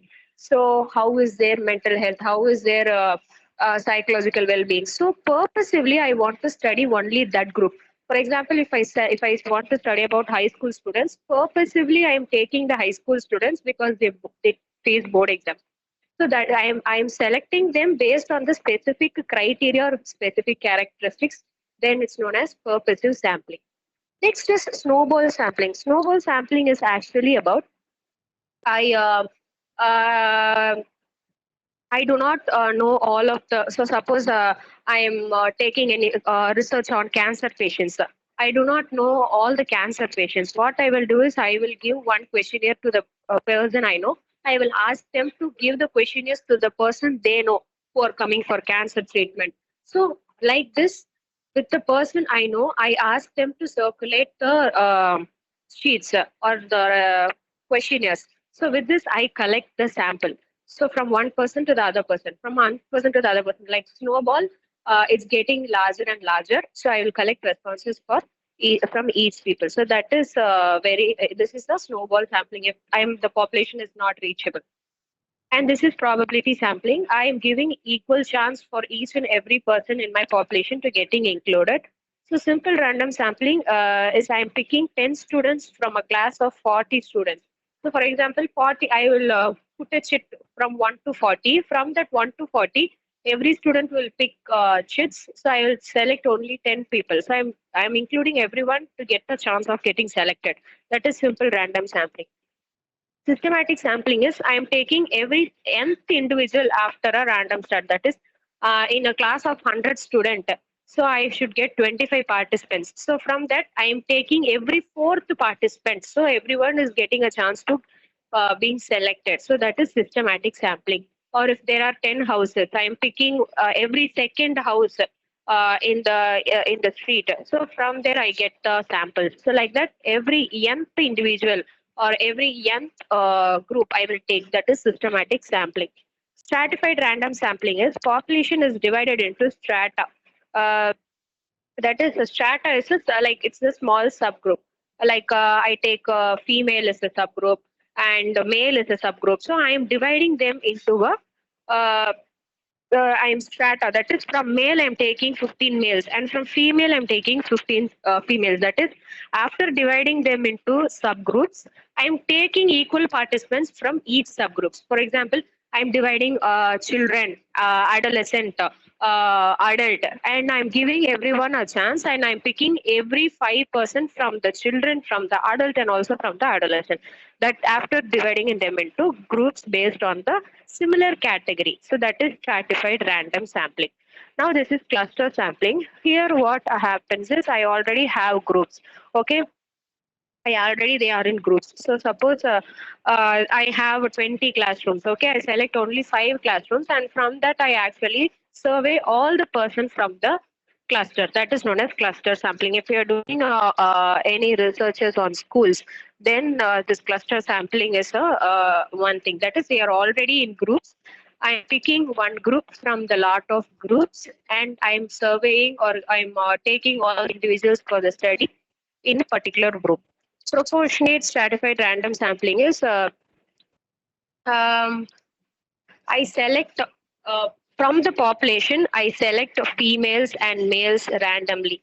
So that's actually the population for the subgroup I'm taking, the subgroup should reflect the population that I'm going to study. So that is proportionate stratified sampling. Now, this is the sample size. So we are not sure how many samples that I should select for my study. Okay, so that is what, so sample size is the number of participants I am taking for the study from the population. That is known as the sample size. Okay, it should, the sample size actually determines how reliable, how much generalizability, how I can generalize the results to the other population also. My sample size decides that. So first, these are the things that that affects my sample size. So precision. That is, if I have to get a precise result, I should have a larger sample. Okay, but if I have a smaller sample, the precision might be less. Okay, then population size also matters. If it's a large populations, even a small difference can also produce a precise result. But if my sample size itself is small, I cannot actually generalize the results to everyone. That is, the population size also affects my accuracy and reliability of my results. And tolerable error, how much error in my study that I could accept. Okay, this much of error I have in my research, I could accept only this much of error. So if it's a larger sample, okay, if I have from 500, I have 200 samples, then the error is very small. Then what I will do is, if it's a larger group, then it's fine. Then then it might represent my whole population somehow. But I know that my error will be very large. Okay. So even after knowing that my error will be large in my study, I will accept only a smaller sample size. That's fine. I will not go for a larger sample size. That is what tolerable error is. Next is response rate. So what I can do, I can adjust my sample size. For example, you need 346 respondents, but you expect only 70% of the people will respond from 500. What you will do is you will divide response. That is, you require 346 response divided by the expect, that is 0.7%. If I divide both, I will get 495. That is, if you reach 495 people, you can get 346 results from people. That is, only if I reach 500 people, I might get proper results from 346 people. That is what this response rate is. If you use this formula, I should know if I want 50 responses, at least I should reach 70 people. Formula, you can able to understand that. So if I actually if it's for a finite population, I will put all the details here. That is, n is the initial sample size I have, and this is the population size. Maybe from 500 students, I want to 200 results. So I will substitute all the values and I will get the adjusted n. So from that, I can actually find out in 500 how many samples should I collect. For example, I have 500 is my total population. I should actually, now I have got only 20 responses. So how much I should get responses I should get to get a proper. I will use this adjusted n formula. Now we are going to talk qualitative data collection methods. That is how I will collect data in qualitative method. It's very less structured. It's not yet much structured like the other things. Okay, or like the quantitative data. Here we'll collect data using interviews or focus group discussions.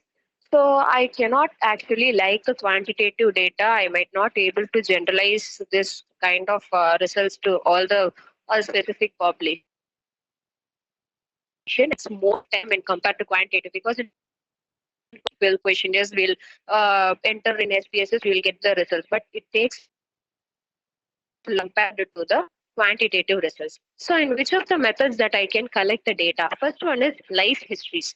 So here I actually talk about the subjective experiences, how the individual sees their world, okay, how they adapt to the society, okay, what are their feelings about a particular culture, what is their perspective. Suppose I may feel very sad being in this society, or some people they might be relaxed. What is their feeling? What is their perspective? Whether they say some things must change in my culture or whatever happened, or critical life moments, maybe death of some individuals. So all these things, life history of the people, what are the subjective experiences, how they feel, what is their point of view, what are the things that they have gone through in life. I'm collecting all those data. Then that is known as life history. Okay, so how individual they are being in a culture member. So from this I can able to understand the whole person's life history and how other people's with them actually help him to grow in their life. What are the myths I have in my culture? What are the rituals I have? So all the things I might be able to understand from this life history, and I also will focus on the life development. Maybe what are the things as they develop that happened in their life. Okay, so but this is very hard to generalize since I'm asking each subjective experiences. I cannot actually tell or relate it to everyone. Each one person have different feelings, different perspectives, different experiences in their life. Okay, so for example, studying the life of a teacher to see how they actually adapt adapted themselves. Okay, so some our teachers were taking in white chalk and talk method, so now they are taking an online class. So I am talking the life history of the teacher, asking what are the changes that you actually faced, what is your perspective, what is your feeling about all those things, how the students are responding. So I'm asking all the things, then it is a life history. So next, the documents in research. Okay, so it's maybe text based, whatever actually in text based, whatever it's in documents, then I will take it. It's for a research. Okay, first I will collect as a primary data or secondary data. As we said, primary data I will actually go and collect. Secondary data is it was already collected by others. I have those, and from that I will document. So this is about the documents in research. So I might be able to get, if it's a secondary data, the people have already collected the data. From that, I can able to understand, okay, so in past life or in the past researches, these are the results I've gotten. From here, how I can develop my research. So all these things that I will do. But the documents, sometimes it can be the documents the particular organization has, only they know about that data. Sometimes it might be in public databases, sometimes in their journals, sometimes in governments have that kind of data sets, or it might be newspaper. So we should consider whether the documents are internal, it belongs to the private organization, or it's available to everyone. Some documents we have to handle it very, very carefully, because it might have cultural sensitive issues that we take back that issues, it might become a biggest problem. So we have to talk about that in a detail way. So if you see, I am taking the student attendance log to see how much the student have participated in an after school program. So this is the data from the document I am taking. So next we have diaries and also films and videos. It's actually self-explanatory. Diaries, I keep record of the daily routines. For example, whatever I'm doing in the morning. Routine, I'm going for a walk, I'm going for jogging, or I'm going for any classes, or what are my behaviors, what are my experiences, I'm noting it down in a diary. So it helps me to track my what are the daily routines, what are the daily good activities I do. And it actually helps the researcher to observe the pattern. Maybe if I want some people to change the pattern, I want to know their pattern, then this will be a very helpful thing. So I can help them to change their pattern. Okay. And yes, sometimes the diaries might be like fixed responses. Okay, are you getting up at 6 o'clock? They will tick yes or no. Sometimes it might be open-ended questions.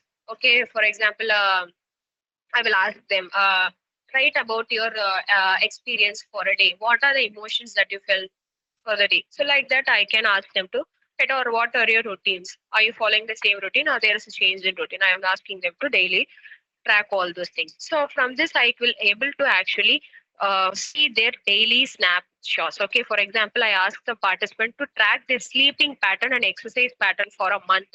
So to study whether the lifestyle effect, the changing the lifestyles will have an effect on mental health. Now we have films and videos. So it's actually what we will do is we collect the data from filming the person or taking the video of the person. Okay, it's about the dialogues we have. So it's very clear way. So if I interview, so if I interview some people, I will actually record what they are saying. From that, from this, what might be the advantages of this is the data will not be. It's very transparent. There is nothing that I can, with my interpretation, I can write it in a very false way or in a biased way. So it's very transparent and I can also edit the video for clarity. So this is about the videos and films. That is, I record what I actually do. In diaries, I write, but in films and videos, I record what I do in my life. So that's about this methods. So we have another method called as participant observation. I immerse myself in the setting that I'm going to study. For example, I'm going to study about college students. I myself go and sit there as a college student or as a researcher. I interact them with the time. I'm come to know about their behaviors, their routines.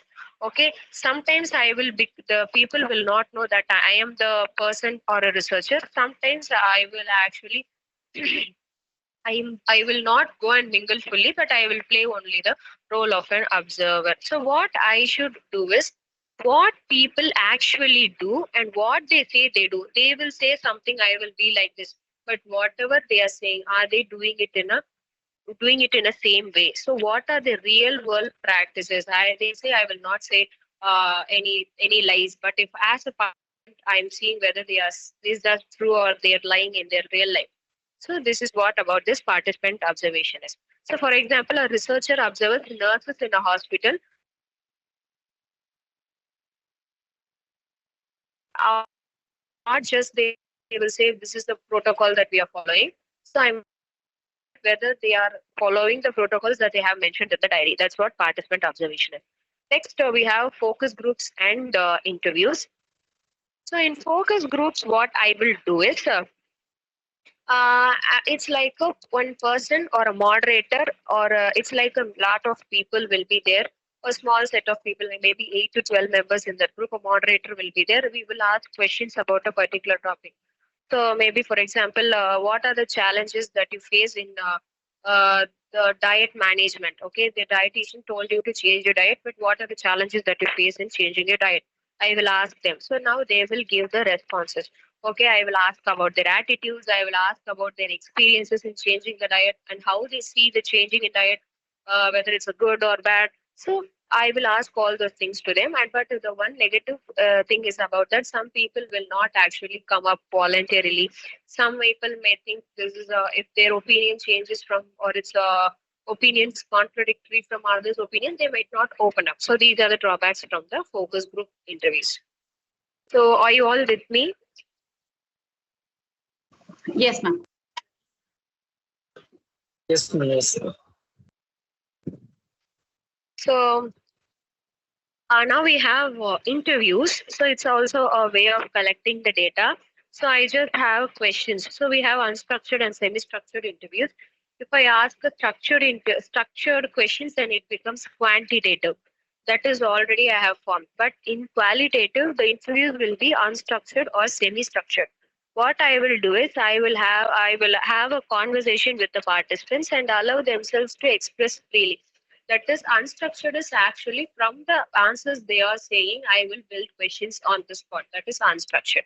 So and semi-structured is actually I have few preset open-ended questions with the help of my guide, and I actually conduct or give those interview questions to them, and I actually record the information. So that is what semi-structured interviews. Unstructured is I'm asking on the spot from the answers they give. Semi-structured is actually I have few open-ended questions from that they can answer whatever they want.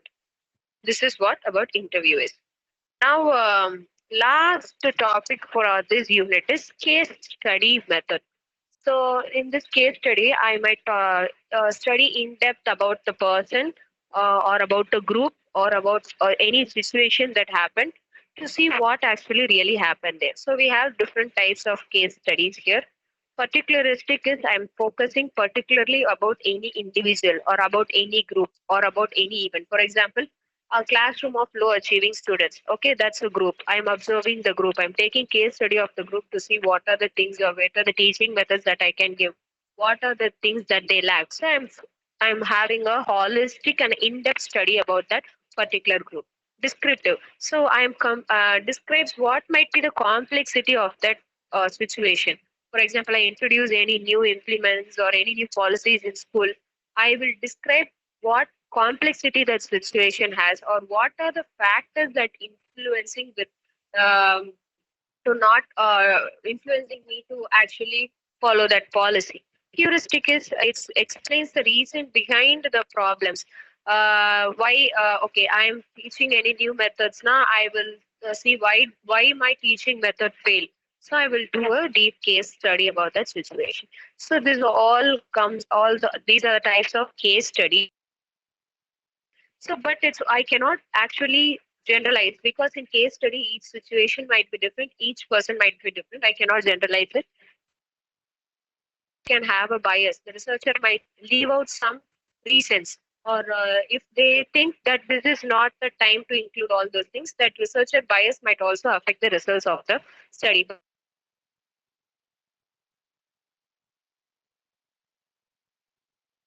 A single case study is different. I have to get permission from only one person. I will collect their case study. But if it's a school, if it's children under 18, I have to get consent from the school. I have to get consent from the parents. If they're taking any medications, I have to get consent from the doctor. So the protocol for each case study varies. So this is about the case study method. So we are done with unit 3.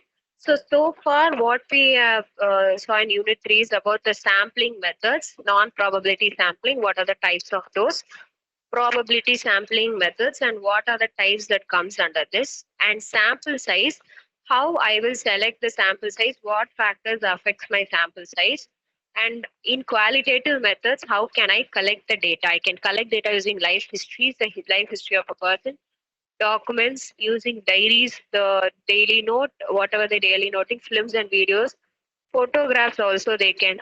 We have photographs. Photographs is actually I instead of filming or recording or noting down, I'm actually taking the photo of whatever they're doing. That is what this photography is about. So and conversational, yeah. And we have conversational analysis. Conversational analysis is actually I'm going to note down the conversation I have with them. Okay. So, for example, this is about the naturally how they interact. Okay, naturally how they proceed, naturally what they do, how they interact. So that is known as a conversational analysis. So maybe I analyze a recorded classroom discussion and see how students take turns in actually speaking. Aதாவது in a natural setting, how their interaction is. I'm seeing that. That is known as the conversation analysis. Text is whatever is in a written format. It might be a document, it might be the note taken by the researcher, or it might be from the newspaper. So based on my research approach, okay, I will take the meaning from the text and I will actually use that. So for example, if I have interviewed people in the hospital about their experiences, how the hospital goes, how it runs, whether how everyone's working, then I have written it in a it's like a handwritten note, then it's also a text in qualitative research that becomes the data for me also. So we saw about this photographs, conversational analysis, text, participant observations, focus groups, interviews, and the case study method. So all these things, these are the different types of qualitative data collection methods. Okay, shall we move to unit 4? Ma'am, I have one doubt, ma'am. Hello. Yes. Can you hear me? Yes, ma'am. Yes, ma'am. In a psychiatric walk, if you are taking a doctor's prescription of those things, photograph, they are prohibiting that don't take for any studies also. Just they say that if you just copy or write into any notebook like that, but don't take photograph. They are saying it's they are strictly prohibiting that. It's an ethical problem. Don't take it. Oh, So, you're but in okay. your documentation system, you say that you're saying that the diaries and photographs and video, films, everything is accepted. So Yes, may I yes. know where may I know the details about it? Okay, so you're asking, for example, in psychiatric ward, how can I take photograph of them? Correct? Yes, psychiatric Oh, patients details. okay. So yes, sir. So for that, we take the concern from the participants before. If it's a very serious issue, if they does not give consent, we might not able to do anything, even though if it's a psychiatric ward patient or a normal person or a school going children. Okay, only the consent is important. But if it's a very serious issue that the family members or them they don't want to reveal it, then obviously we might not ask for their photographs. Then if it's in that cases. My query is Mm, mm, actually this study is ethically approved in the institutional ethical committee. But while coming to collecting sample and the doctors are saying that take this study, include these patients, everything. But when you are collecting the data, that time what doctors prohibiting that giving these data and all in photographing. They say that Okay. write it in notebook and for the language. Yes, sir. It depends upon the psychiatrist. So I will not say that every psychiatrist denies you from getting the information. இது வந்துட்டு Yes. எப்படின்னா அவங்களோட family பொறுத்து இருக்கு. இப்போ family வந்துட்டு if they say I don't want any person come and asking anything to my patient or my family member. Okay. So what the psychiatrist think is if they think if it affects the patient or their family, they obviously will say no. But if you're going for any research basis, they will say ask you to collect the data, but you should not reveal their details outside to any person. That is the thing. Okay. Yeah, I did. In that cases, you can actually not videotape or take photographs. You can ask them to collect diary. If they may able to note down their routines, they might do routines. Or if it's a very serious issues like psychiatric patients, like you say, you can ask data from like you can interview from the family members. Or you can interview them if they are oriented to the space and time and everything. Okay. Yes, thank you. Okay. Thank you. Okay. Thank you. Okay.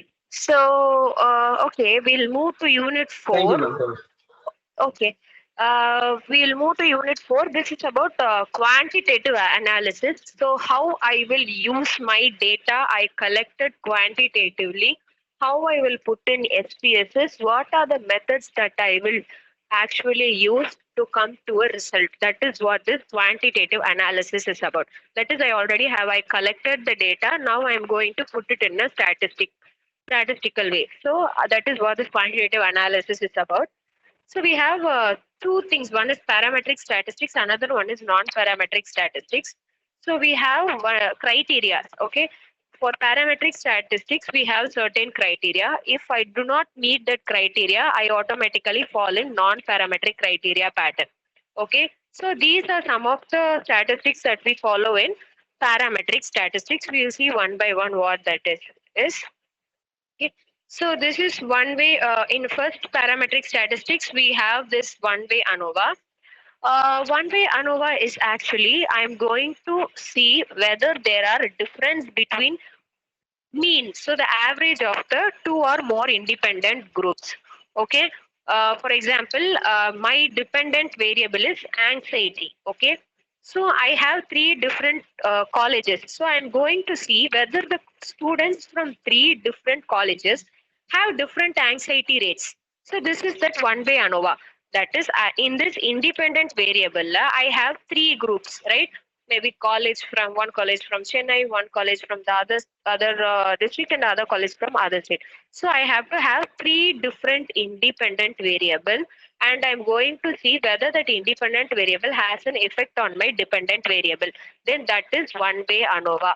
And this dependent variable must be in ratio, and this independent variable must be we must have that as 3 or more variables. This is what this one-way ANOVA is. So for this parametric, we have this. This is the criteria. It should accept the normality and the homogeneity of variance. I hope you all know about the normal distribution curve.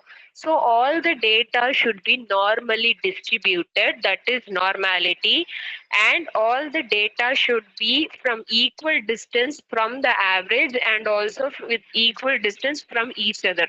That is known as homogeneity of variance. If my data collected falls in the normal curve and it has homogeneity of variance, that is equal distance from the average and also equal distance between themselves, then I use this parametric statistics. If it does not have a normal curve, if it has any skewness or it has any kurtosis, that is normala illama என்னோட curve இது வந்துட்டு asymmetricala இருந்தது என்னோட curve, நான் collect பண்ண டேட்டாவோட curve asymmetric இருந்தது அப்படின்னா, and I will use non-parametric statistics. This is the criteria that we use for parametric, and if this does not meet the criteria, I will go for non-parametric test. So in this parametric test, this is one-way ANOVA. I have the two or more independent variables and I have one dependent variable. This is one-way ANOVA. And next one is two-way ANOVA.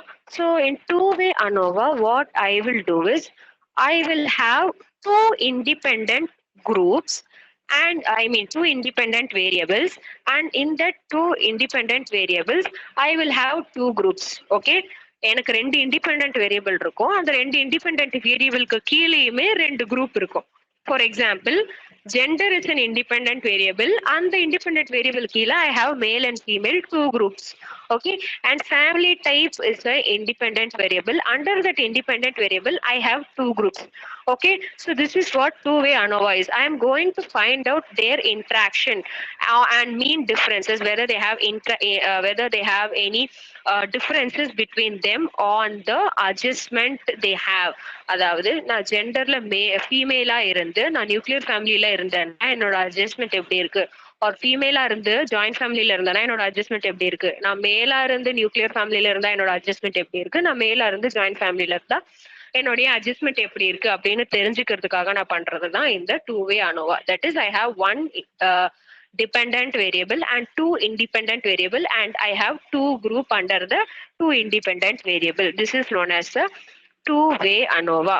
Okay, so அதுதான் இங்க கொடுத்திருக்காங்க. இது எல்லாமே வந்துட்டு category. We should have dependent variable continuous-ஆ இருக்கணும், and independent variable may we have two categorical variables, அதாவது two factors இருக்கணும்.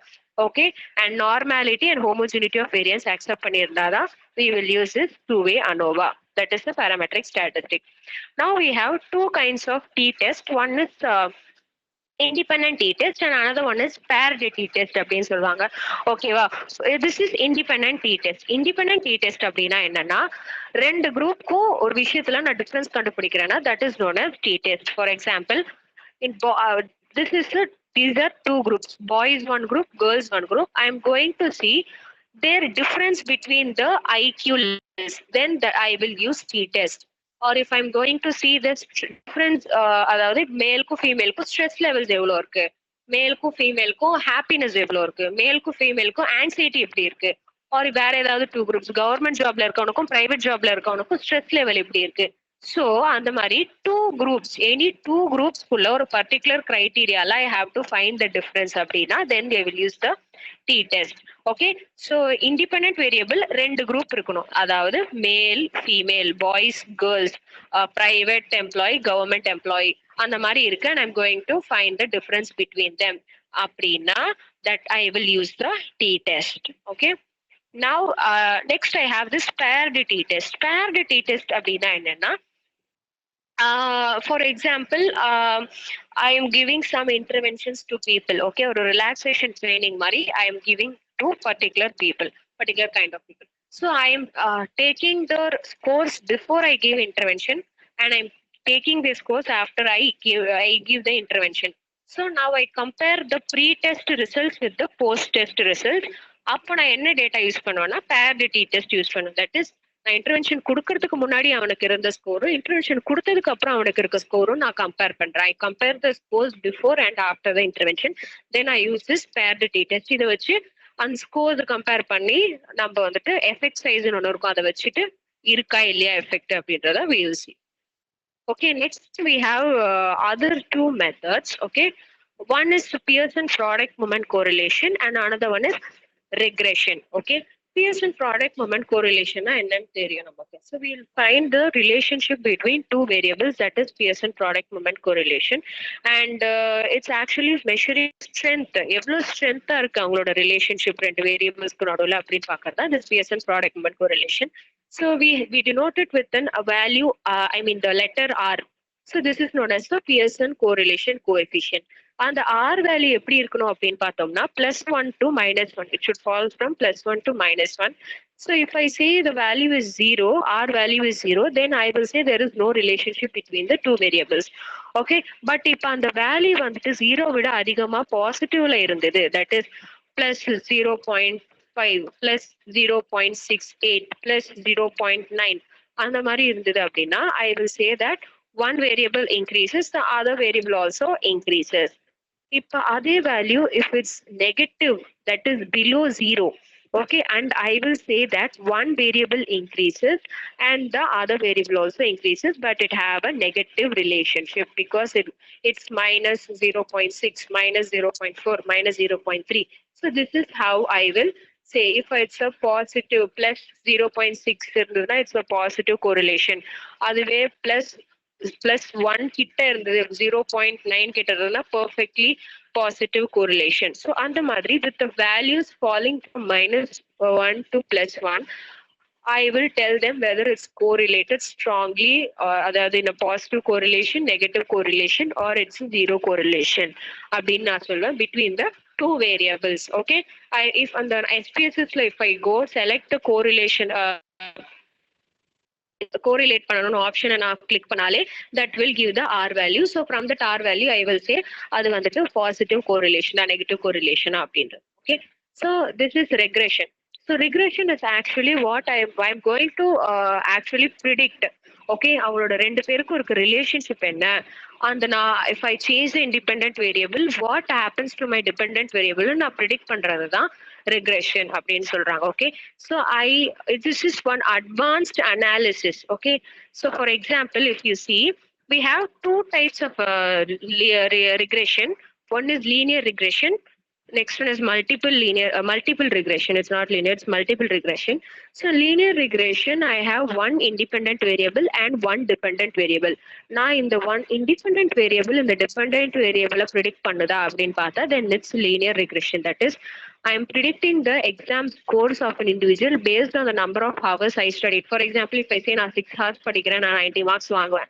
Okay, அந்த மாதிரி if they are predicting if she studies for 10 hours will she pass, will she fail? So அந்த மாதிரி predict பண்றது தான் regression. That's linear regression if I am predicting one dependent variable with one independent variable.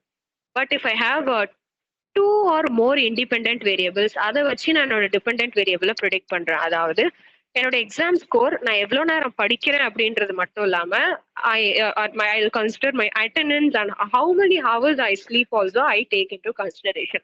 So இதெல்லாம் வச்சு இந்த மாதிரி நிறைய independent variable வச்சு I will predict whether I will score high on exam. So இது மாதிரி பண்றதுக்கு பேரு தான் regression. Okay, so with this we are done with the parametric statistics. One is one-way ANOVA and another one is two-way ANOVA.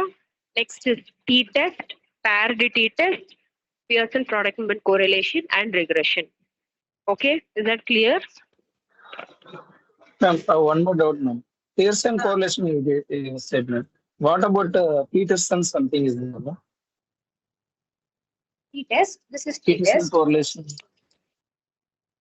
If you This is about correlation analysis, ma'am. in Pearson, you said Pearson.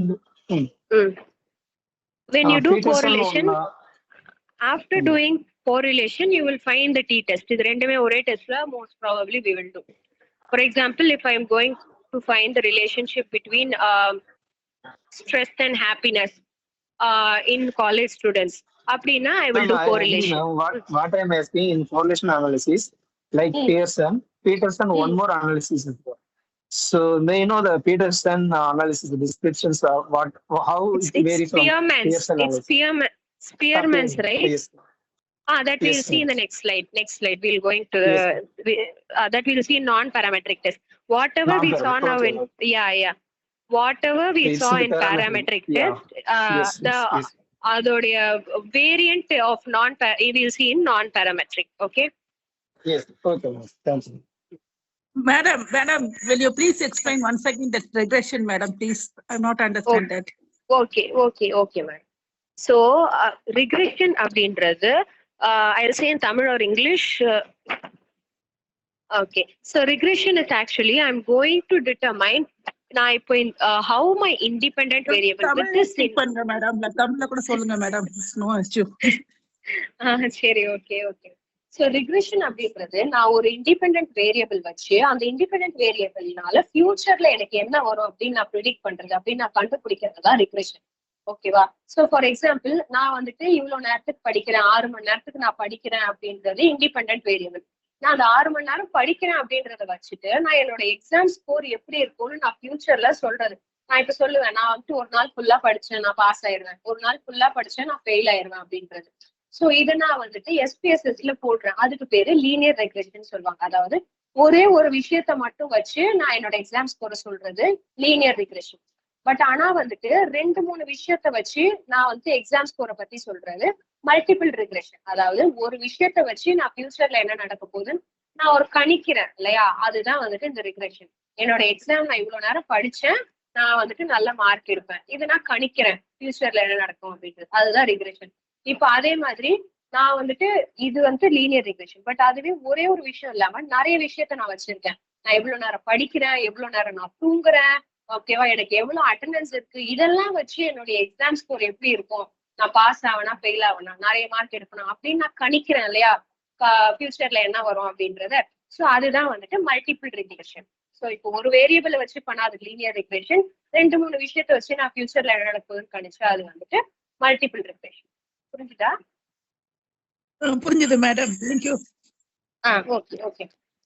So we will go to non-parametric statistics. அதாவது எனக்கு 2 criteria இருக்கணும் parametricக்கு, that is normal distribution and homogeneity of variance. இது ரெண்டுமே எனக்கு அப்படி இது வரல அப்படின்னா நான் parametricல யூஸ் பண்ற அதே விஷயத்த நான் நான் parametricல யூஸ் பண்றேன்.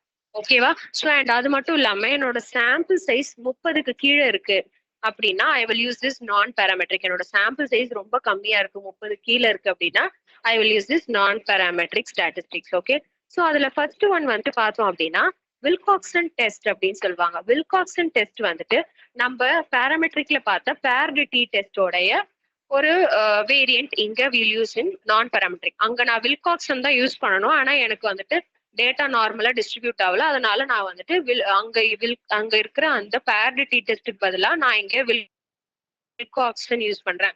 ரெண்டுமே ஒண்ணுதான், அங்க பேரு paired t டெஸ்ட், அது parametricல இருக்கிறதுனால it has not have a normal distribution. நார்மலா என்னோட டேட்டா டிஸ்ட்ரிபியூட் ஆகல. Okay, that is Wilcoxon test. So இப்போ நான் இங்க என்ன பண்ணுவேன் அப்படின்னு பார்த்தோம்னா, அதாவது திருப்பி 2 பேர்ஸை நான் கம்பேர் பண்றேன். For example blood pressure reading before the yoga program, after the yoga program. Okay, நான் பண்றேன். அப்போ அது Wilcoxon test, paired t test பதிலாக நான் பண்றேன்.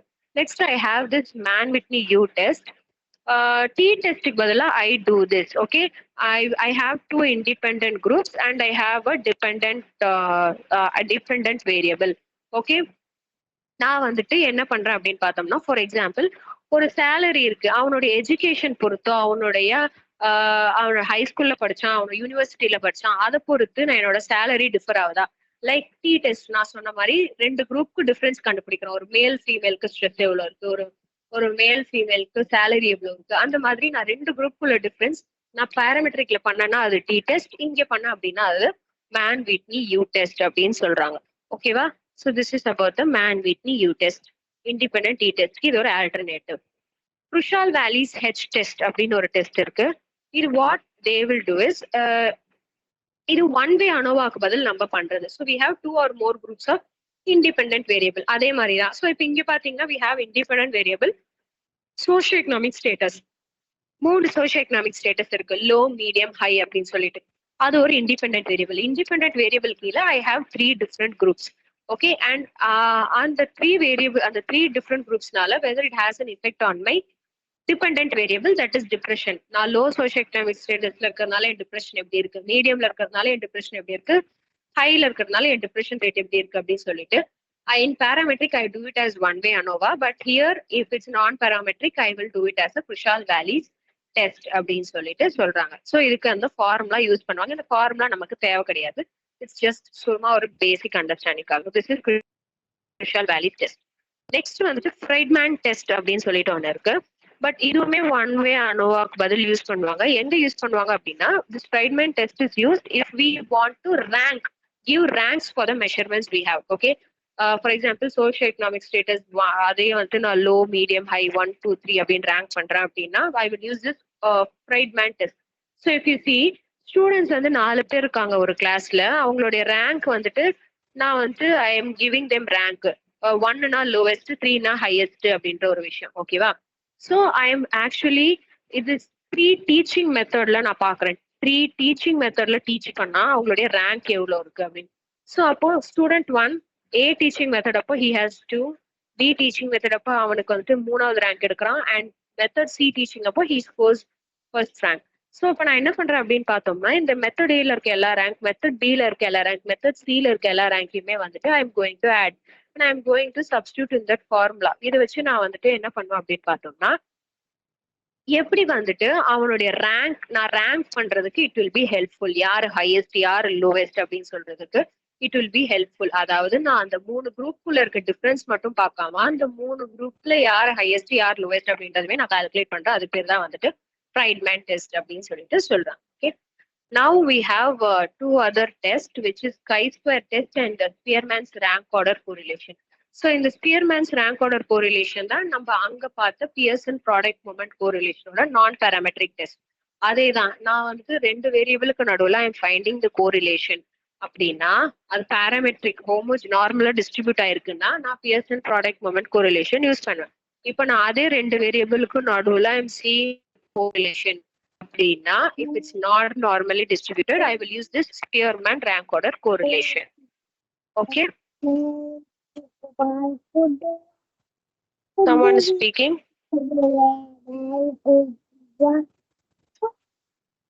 Okay, we have a chi-square test. Okay, so it's just the relationship between 2 categorical variables. எனக்கு 2 variable இருக்கு, அந்த 2 வேரியபிளுமே வந்துட்டு கேட்டகரிஸ்ல இருக்கு. ஓகேவா? so this is that variable, அதாவது gender and profession.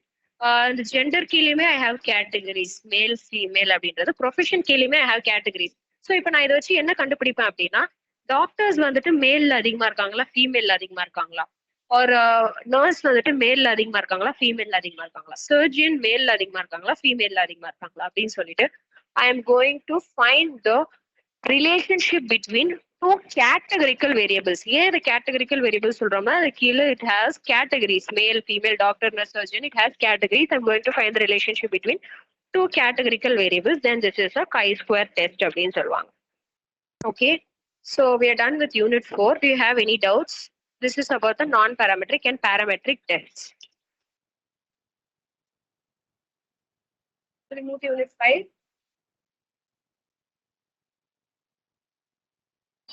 Yes, ma'am.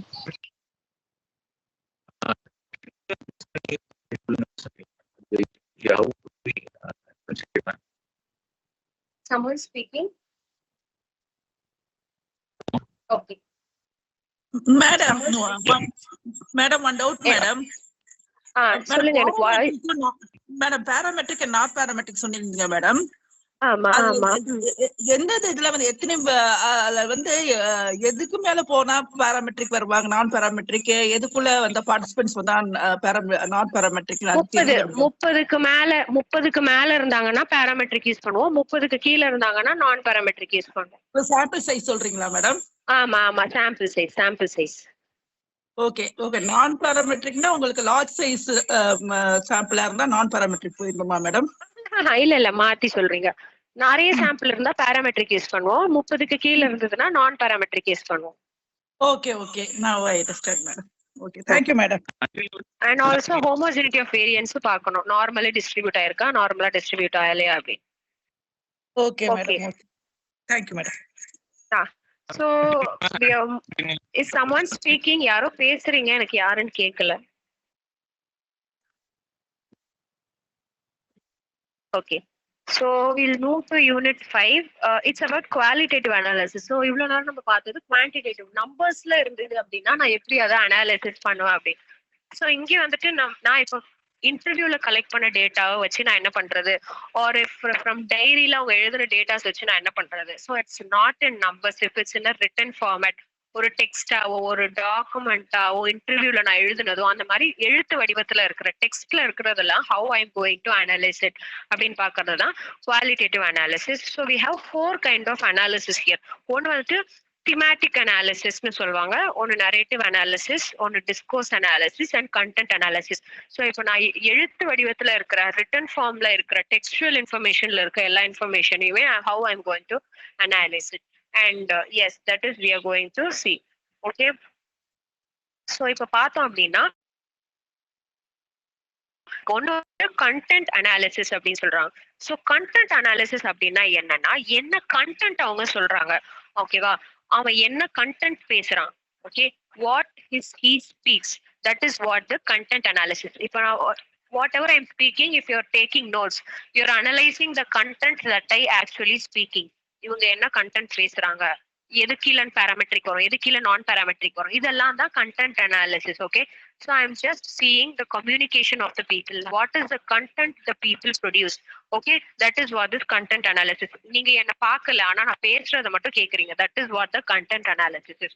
இதுல 4 விஷயம் இருக்கு. ஒன்னு வந்து கோடிங் யூனிட். கோடிங் யூனிட் அப்படின்னா நான் பேசுற ஒரு வேர்டை you can notice, or the sentence I'm speaking you're noticing.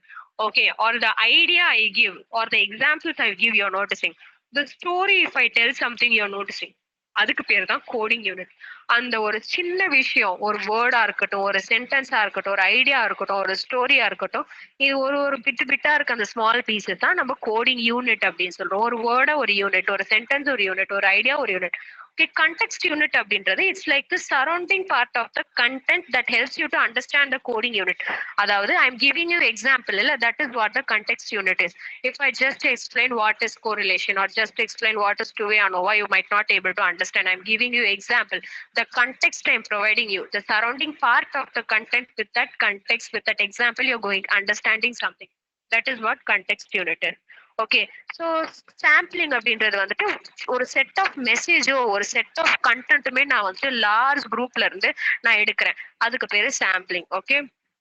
Next category system அப்படின்றது என்னன்னா, வாட் எவர் த கண்டென்ட், நான் இப்ப சொன்ன கண்டென்ட் எல்லாம் if you written under parametric அது ஒரு கேட்டகரி, நான் பேராமெட்ரிக் கீழே எழுதிருந்தீங்க அப்படின்னா அது ஒரு category. So your categorising is what ever I am speaking, that is what this category system is about. Okay. First நான் என்ன பண்ணும் அப்படின்னு பார்த்தோம்னா, நான் அந்த கண்டென்ட்டை அனலைஸ் பண்றதுக்கு முன்னாடி, அந்த கண்டென்ட்ல நான் கை வைக்கிறதுக்கு முன்னாடி first I have to read the content. ஓகேவா. ஃபர்ஸ்ட் இப்போ நீங்க எடுத்த நோட்ஸை சேஞ்ச் பண்றதுக்கு முன்னாடி you will read the notes. அப்புறம் அதுல ஏதாவது புரியலையா அதை கேட்பீங்க. So that is how I this content analysis. First I have to understand, I should be familiar with the content. Okay. So இப்போ வந்துட்டு என்ன சொல்றாங்க அப்படின்னா, 3 விதமா நான் பண்ணலாம். ஒன்னு வந்துட்டு வெர்பாட்டிம் அனாலிசிஸ், அதாவது நீங்க எத்தனை வேர்ட்ஸ் எத்தனை ஃப்ரேசஸ் சொல்லியிருக்கீங்க அப்படின்றத நான் கவுண்ட் பண்ணலாம், அது ஒரு அனாலிசிஸ். ஜிஸ்ட் அனாலிசிஸ், அதாவது ஒரே மீனிங் கொடுக்குற ஃப்ரேசஸ் எல்லாமே நான் ஒரே கேட்டகரியில போடலாம். For example homogeneity of variance, normality or Pearson, இந்த மாதிரி எல்லாம் நான் பேசுற வேர்ட்ஸ் எல்லாமே நீங்க வில் புட் அண்டர் பேராமெட்ரிக், கரெக்டா. ஸோ அப்போ அந்த gist analysis. Or if I say two-way ANOVA, if I say one variable, categorical variable, independent variable, dependent variable, இது எல்லாமே அது மட்டும் ஒரே மீனிங் தரும். For example I say I wake up, or அதே மாதிரி வார்த்தை இருக்கிற இன்னொரு விஷயம், என்ன சொல்லலாம், 2 வேர்டுக்கு ஒரே மீனிங் இருக்கு, ஆனா அவங்க அதை டிஃப்ரெண்ட் வேர்ட்ஸ்ல சொல்றாங்க அப்படின்னா I put under gist analysis. Okay. 2 வார்த்தைக்குமே ஒரே வார்த்தை, I slept or I took a nap, இது ரெண்டுமே ஒரே மீனிங் தான். ஸோ அப்போ நான் என்ன பண்ணுவேன் அப்படின்னா, நான் அனலைஸ் பண்ணும்போது அவன் ஸ்லீப் அப்படின்றதான் இத்தனை வேர்ட்ல யூஸ் பண்ணியிருக்கான். I took a nap, I actually nodded off, I slept, இந்த மாதிரி டிஃப்ரெண்ட் வேர்ட்ஸ்லாம் அவன் சொல்றான் அப்படின்னா that I group the synonymous phrases under a single category. ஸ்லீப்ன்ற கேட்டகரி கீழே நான் கொடுத்துருவேன். That is what this gist analysis about. Okay. So effect analysis, நான் கொடுக்குற கண்டென்ட் வந்துட்டு அது ஏதாவது ஒரு டிஃபரன்ஸ் ஏற்பட்டிருக்கா, ஏதாவது ஒரு எஃபெக்ட் ஏற்பட்டிருக்கா அப்படின்னு நான் அனலைஸ் பண்றேன் அப்படின்னா then comes under the effect analysis. So மூணு விஷயமா I will do this content analysis. Now I have this thematic analysis அப்படின்னு சொல்றாங்க.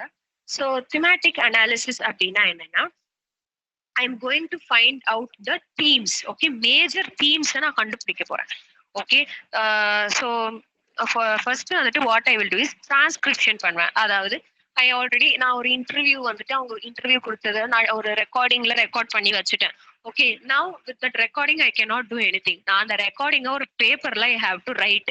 கரெக்டா, நான் பேப்பர்ல எழுதுறேன் இல்ல டைப் பண்றேன். So first நான் transcribe பண்றேன். That is known as transcription. I am writing down or I am typing down the data accurately what they said from the ஒரு வீடியோவோ from ஒரு ரெக்கார்டிங்கோ எதுலயோ இருந்து பண்றதுக்கு தான் transcription. Next I will do the analytical effort. Analytical effortனா என்னன்னா நான் எழுதுனதை I will first analyze. I will read the data. I will understand the data. Line by line I will read the data. I will study it. அதோட summary என்னன்னு பார்ப்பேன். Okay, திருப்பி நான் வந்து recheck பண்ணுவேன் எல்லாமே கரெக்டா இருக்கா அப்படின்றது. அதுக்கு பேரு அனாலிட்டிக்கல் எஃபெக்ட். இப்போ நான் என்ன பண்ணுவேன் அப்படின்னு பார்த்தோம்னா அதை நான் வந்து டீம்ஸாவோ சப் டீம்ஸாவோ பிரிக்கிறேன். ஓகேவா?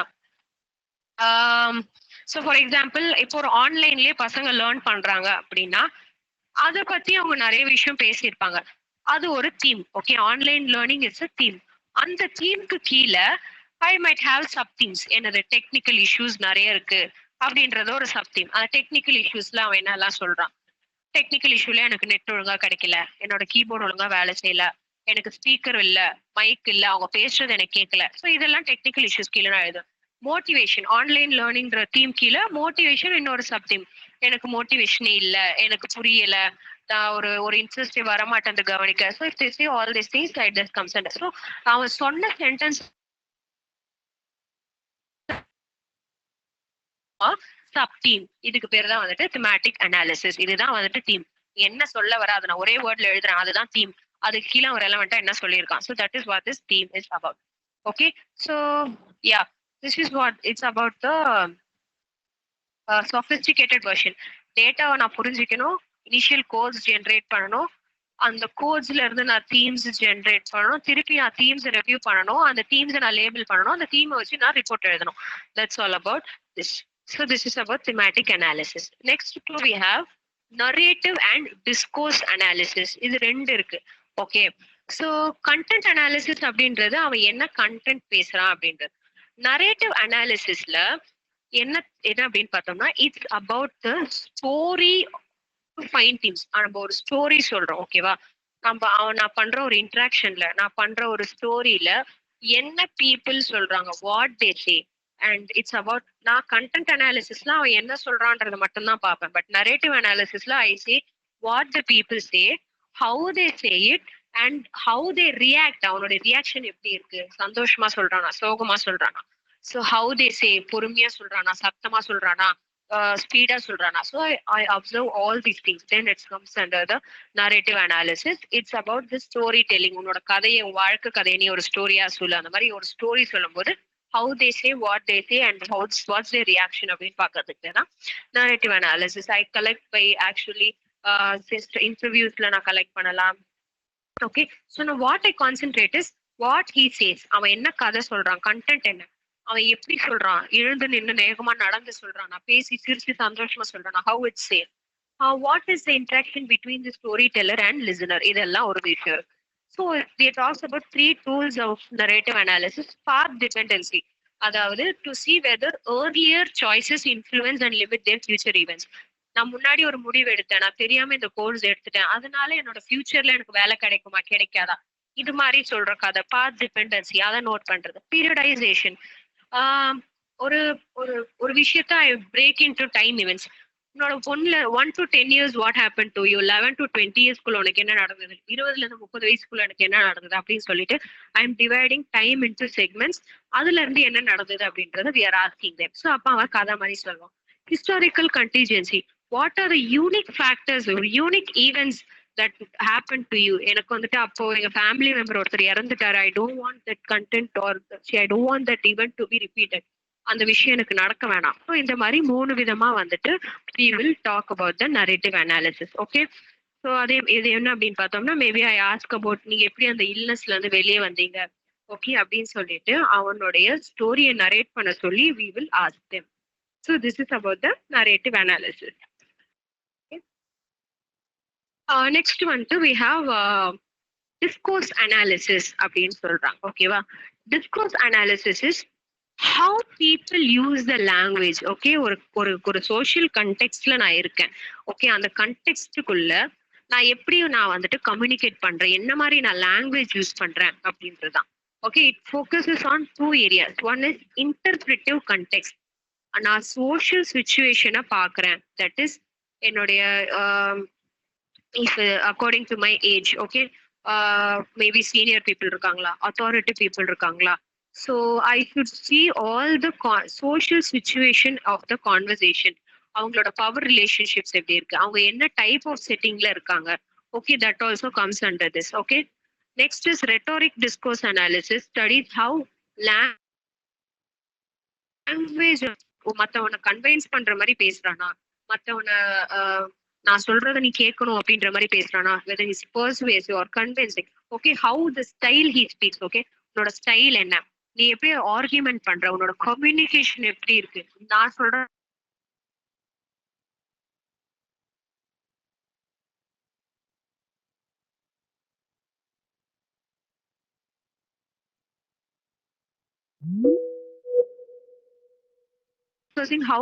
how they guide the students and how she maintains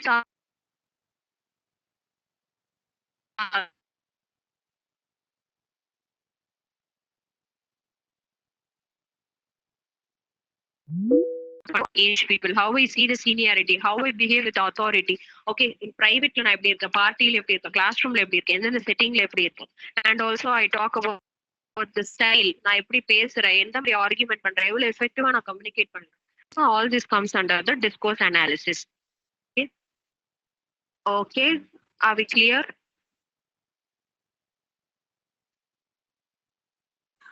Yes, ma'am. Okay, so this is about the last topic. So it's about report writing. Okay, now I have all the data. Okay, now வந்துட்டு quantitative qualitative நான் பார்த்துட்டேன். I actually collected the data, life history, case history or questionnaire வச்சு I collected the data and now I am going to write it. How I am going to write it, நான் என்ன பண்ணணும், எப்படி எழுதணும். Okay, so these are the things that I will include in my research report. Okay, this report writing is actually it's a very important thing. ஏன்னா நான் இந்த ரிப்போர்ட்ல நான் பண்ணதை ஒழுங்கா சொல்லலை அப்படின்னா நான் ரிசர்ச் பண்ணதே வேஸ்டா போயிடும். ஓகேவா, இந்த ரிப்போர்ட் தான் வந்துட்டு நீங்க எவ்வளவு கஷ்டப்பட்டீங்க, என்ன டேட்டா கலெக்ட் பண்ணீங்க அப்படின்ற ஒரு விஷயத்த 4 பேர்கிட்ட சொல்லும். நம்ம இது வந்துட்டு என்னதான் you have done research, you are given 200% on your research, but you are unable to communicate it via report writing, you are unable to convey it to the other people. இதை வச்சுதான் 4 பேருக்கு நான் என்ன சொன்னேன் அப்படின்றத ரிப்போர்ட் வழியா தான் நான் சொல்ல முடியும். அப்ப இந்த ரிப்போர்ட்டே எனக்கு பண்ண வரல அப்படின்னா then it's a waste of time, money and everything. So I should know how to write or present the report. So அப்போ வந்துட்டு என்ன இருக்கணும்னு பார்த்தோம்னா ஃபர்ஸ்ட் டைட்டில் பேஜ் இருக்கணும். 50 லெட்டர்ஸ்க்கு மேல டைட்டில் பேஜ் இருக்கக்கூடாது. And the title page la page number இருக்கணும். Okay, we should have the full title of study. For example, effect of intervention on social media addiction அப்படின்னு சொல்லிட்டு என்னோட டைட்டில் ஃபுல் நேமுமே என்னோட title page இருக்கணும். Plus என்னோட author name, நான் தான் தனலட்சுமி, நான் தான் பண்ணேன் இந்த ரிசர்ச், நான் இந்த காலேஜ்ல இருந்து வரேன் அப்படின்னா என்னுடைய காலேஜ் நேமோ எங்க இருந்து நான் வரேனோ அதெல்லாம் வந்துட்டு we should put.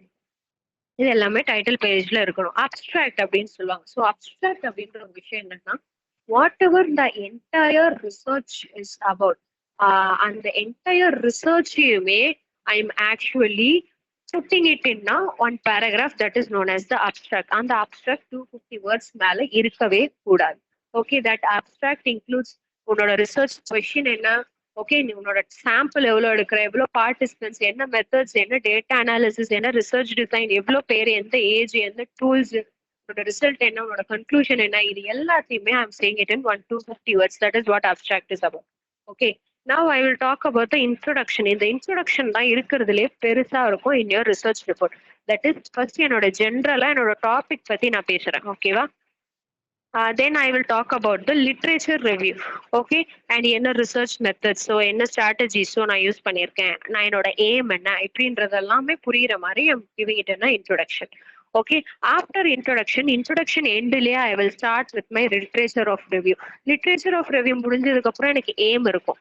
aim முடிஞ்சதுக்கு அப்புறம் hypothesis எல்லாமே ஸ்டேட் பண்ணிட்டு I will go into the method. methodology is an important part. methodology வச்சு தான் வந்துட்டு உங்களுடைய ரிசர்ச்சே இருக்கு. ஸோ உங்களுடைய ரிசர்ச் எடுத்த உடனே அவங்க மெத்தடாலஜியை தான் ஃபர்ஸ்ட் படிப்பாங்க.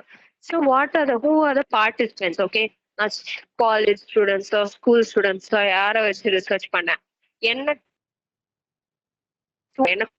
இன்டர்வியூ யூஸ் பண்ணனா, ஆர் வந்துட்டு என்ன மாதிரி கொஸ்டின்ஸ் யூஸ் பண்ணேன், ஆர் நான் கொஸ்டினேஸ் யூஸ் பண்ணனா, இன்டர்வென்ஷன் யூஸ் பண்ணனா, அது எல்லாமே நீங்க யூஸ் சொல்லணும். ப்ரொசீஜர் நான் எப்படி பண்ணேன், first I collected the questionnaire, I took printout of the questionnaire, I distributed to the students, I collected the data. அந்த டேட்டாவை எடுத்து நான் என்னோட எஸ்பிஎஸ்எஸ்ல என்டர் பண்ணேன். அந்த எஸ்பிஎஸ்எஸ்ல என்டர் பண்ணதுக்கு அப்புறமா வந்துட்டு நான் அந்த ரிசல்ட்ஸ் எல்லாம் சொன்னேன். அந்த மாதிரி எல்லா ப்ரொசீஜரையுமே யூ ஹேவ் டு இன்க்ளூட். நான் உங்ககிட்ட கன்சர்ன்ட் கொடுத்து கன்சர்ன்ட் லெட்டர் வாங்கினேன். இது எல்லாமே வந்துட்டு ப்ரொசீஜர்ல வந்துடும். ஓகே, அதே மாதிரி நீங்க ஏதாவது டூல்ஸ் யூஸ் பண்றீங்கன்னா அந்த டூல்ஸ்னா கொஸ்டினியர்ஸ், அந்த கொஸ்டினியர்ஸோடைய ரிலேபிலிட்டி வேலிடிட்டி கண்டிப்பா மென்ஷன் பண்ணணும். ஏன்னா ரிலேபிலிட்டி வேலிடிட்டி இருந்தாதான் என்னுடைய டெஸ்ட் வந்துட்டு நான் ஸ்டாண்டர்டைஸ் பண்ண முடியும். ஒரு நல்ல டூலை நான் ஒரு கொஸ்டினியரை யூஸ் பண்ணியிருக்கேன் அப்படின்ற ஒரு அர்த்தம். ஓகே, அதெல்லாம் முடிச்சதுக்கு அப்புறமா வந்துட்டு டிஸ்கஷன் வரும். ஓகே, ஸோ ரிசர்ச் டிஸ்கஷன்ஸ்ல வந்துட்டு நான் என்ன சொல்லுவேன் அப்படின்னா டிஸ்கிரிப்டிவ், இன்ஃபரன்ஷியல், அதாவது நம்ம என்ன அனாலிசிஸ் பண்ணியிருக்கோம், பேராமெட்ரிக் பண்ணியிருக்கோமா, நான் பேராமெட்ரிக் பண்ணியிருக்கோமா, ஓகேவா, என்ன ஹைப்போதசிஸ் வச்சிருக்கோம், நான் என்ன கண்டுபிடிச்சிருக்கேன், என்ன டிஃபரன்ஸ் இருக்கு, என்னோட லிமிடேஷன்ஸ் என்ன, என்னோட ரிசர்ச்ல I missed all those things, நான் ஃபியூச்சர்ல என்ன பண்ணுவேன் அப்படின்றது எல்லாமே வந்துட்டு நான் ரிசர்ச் அண்ட் டிஸ்கஷன்ஸ்ல தான் நான் சொல்ல முடியும். And then reference is an important part. If there are no reference in your research then அவ்வளவுதான் உங்க ரிசர்ச் வேஸ்ட் அப்படின்றது. ஸோ அந்த ரிசர்ச்ல என்னோட ஐ வில் வாட் எவர் ஒரு ஆர்ஓஎல் நான் படிக்கிறேன், என்ன ஒரு லிட்ரேச்சர் ஆஃப் ரிவ்யூ நான் படிக்கிறேன் அப்படின்னா ஒரு லைன் நான் இன்க்ளூட் பண்ணியிருந்தா கூட I have to mention the from where I took that in your reference section. Okay, அது எப்படி இருக்கணும், பாலுன்னு ஒரு ஆத்தர் இருக்கான், ஓகேவா, ரவின்னு ஒரு ஆத்தர் இருக்கான், அதுக்கப்புறமா வந்துட்டு சந்திரான்னு ஒரு ஆத்தர் இருக்காங்க அப்படின்னா நான் வந்துட்டு அவங்களோட ஆல்பபெட் வைஸ்ல தான் அவங்களோட ஆத்தர் போடணும். BRCன்னு போடக்கூடாது, DCR. ஸோ ABCDல எப்படி இருக்குமோ அந்த மாதிரி ஆல்பபெட் வைஸ்ல I will put. And indexed citations இருக்கணும். அண்ட் நான் வந்துட்டு ஆரம்பிக்கும் போது ஆத்தர் பேரோட ஆரம்பிக்கிறேன் அப்படின்னா so I have to put the name and inside bracket அவன் எப்போ அந்த ஸ்டடி பண்ணா அப்படின்றத இந்த மாதிரி பிராக்கெட்ல நான் போடணும்.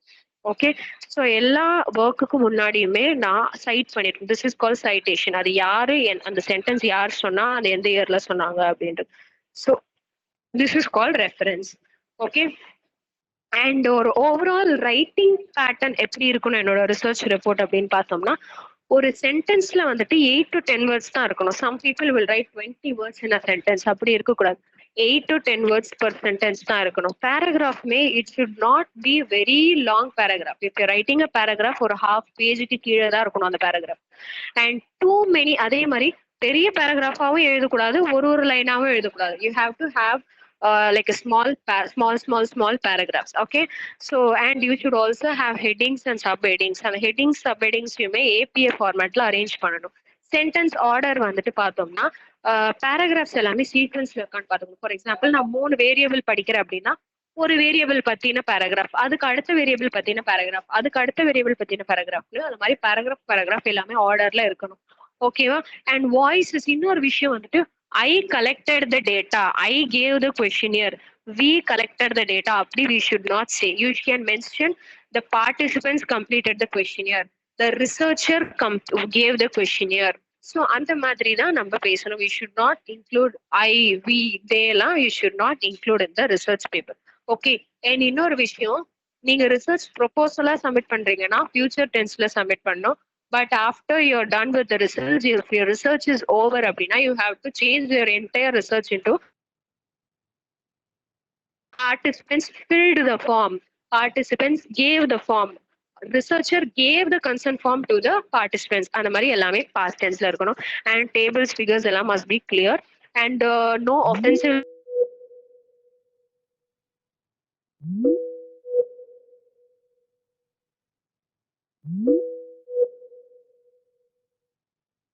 நடுவுல எழுதும் போது you can actually write it as digits. நடுவுல ஒரு சென்டென்ஸ்ல எழுதும்போது டிஜிட்டா எழுதலாம். ஓகே, ஸோ நெக்ஸ்ட் கன்சைஸ்னஸ் இருக்கணும். ஓகே, unnecessary இன்ஃபர்மேஷன்ஸ் எல்லாமே தேவை கிடையாது. எங்கெங்கெல்லாம் சைட்டேஷன்ஸ் போடணுமோ you should have citations. And decimals எல்லாமே மேக்ஸிமம் 2 டெசிமல்ஸ் தான். 69.9358 ரிசல்ட் வந்ததுன்னா 63.98 மட்டும் போட்டா போதும். டெசிமலுக்கு அப்புறம் 2 numbers will do. Okay, define psychological term. Okay, psychological terms use பண்ணி you have to write a report. Double ஸ்பேஸ்ல இருக்கணும் அண்ட் மார்ஜினுக்கு கேப் இருக்கணும். APA format Times New Roman 12ல இருக்கணும். So these are the things that we will follow in report writing. This is, we have a format for the, even though if you do not follow the format, margin, spacing, font size correct alna kuda, they will reject your report. Okay, so that's all about the unit 5. We are done with our portions. We are done with the unit 5. Okay, do you have any doubts? If you have any doubts, you can ask. Ma'am, can you hear me? Sorry, hello. Hello, கேக்குதா? சொல்லுங்கடா. இப்போ வந்து parametric நான் parametric சொன்னீங்கல்ல, நான் parametric வந்து நான் homogeneous and less than 30 and parametric more then 30 and homogeneous. இப்போ கிராஸா நடக்க வாய்ப்பு இருக்கா? என்னதுடா? நான் ஹோமோஜினியஸ், இப்போ நான் ஹோமோஜினியஸ் அண்ட் பிலோ 30 பார்ட்டிசிபென்ட்ஸ் இருக்கிற மாதிரி இருந்துச்சுன்னா எந்த மாதிரி நம்ம பண்ணணும்? நான் பாராமெட்ரிக் தான். நீ எனக்கு 30க்கு அதிகமா இருந்து அது வந்துட்டு நான் ஹோமோஜெனிட்டியா இருந்தாலுமே யூ ஷுட் கோ ஃபார் நான் பாராமெட்ரிக் ஒன்லி. ஹோமோஜெனியஸா இருக்கு. ஓகே ஓகே, ஃபர்ஸ்ட் நம்ம வந்து சாம்பிளிங்க தான் எடுத்துக்கணும் எவ்வளவு பேர் இருக்காங்கன்ட்டு. அதுக்கப்புறம் தான் ஹோமோஜெனியஸா நான் ஹோமோஜெனியஸா ரெண்டுமே பார்க்கணும்டா. ரெண்டுமே கரெக்டா இருந்தா பாராமெட்ரிக். ரெண்டுல எது ஒண்ணு தப்பா இருந்தாலுமே வில் கோ ஃபார் நான் parametric only. Okay okay ma'am, thank you.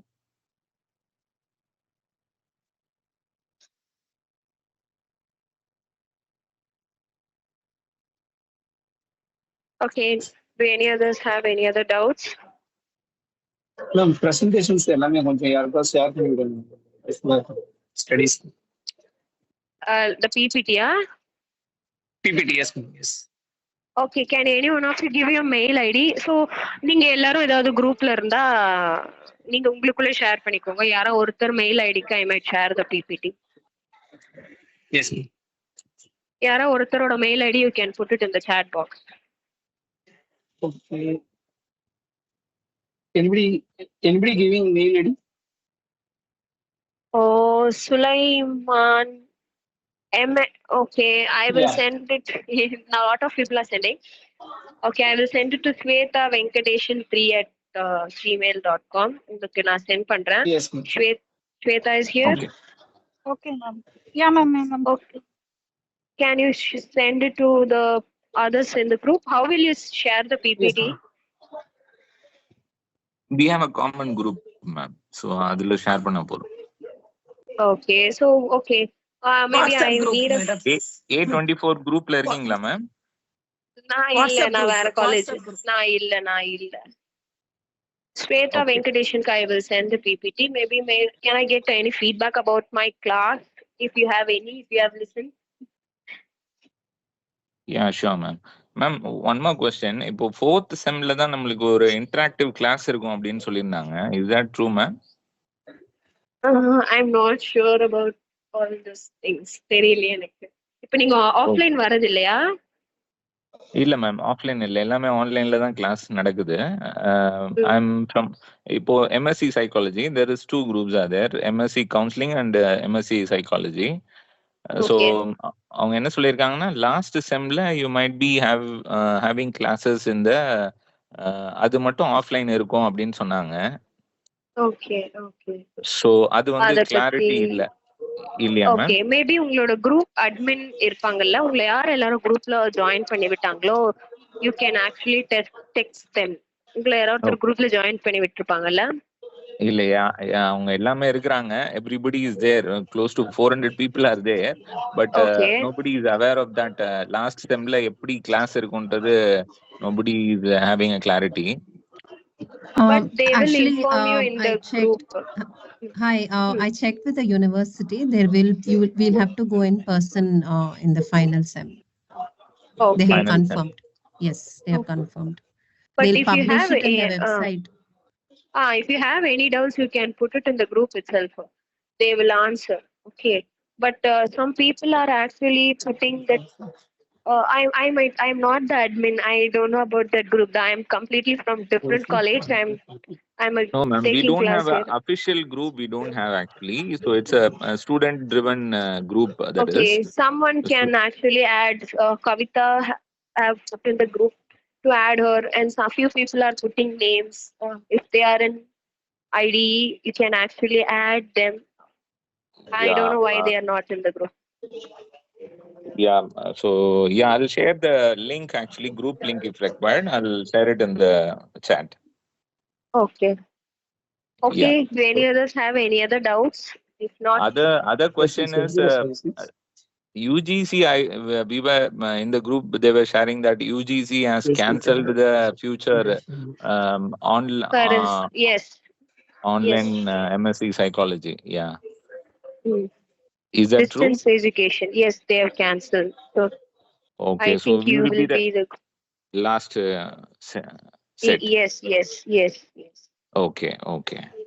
Yeah, so that is the question I wanted to ask, ma'am. Okay. Madam, will Okay. you send the recording also, madam? Recording of this. I didn't record, madam. There is no option for me to record. I was asking, I don't know whom I should ask. Only the person from university should record, but no one from officials from universities here, I think No, so. one of our students have recorded it. Let me see. So we will share it in the group, ma'am. No issues. Okay, okay, madam. Thank you, madam. Okay. Yeah, thank you, ma'am. When can we No expect doubts. Sorry? Thank you so much, ma'am. Thank you. Okay, okay. Thank you. Thank you so much, ma'am. Thank you. If no doubts, you can leave.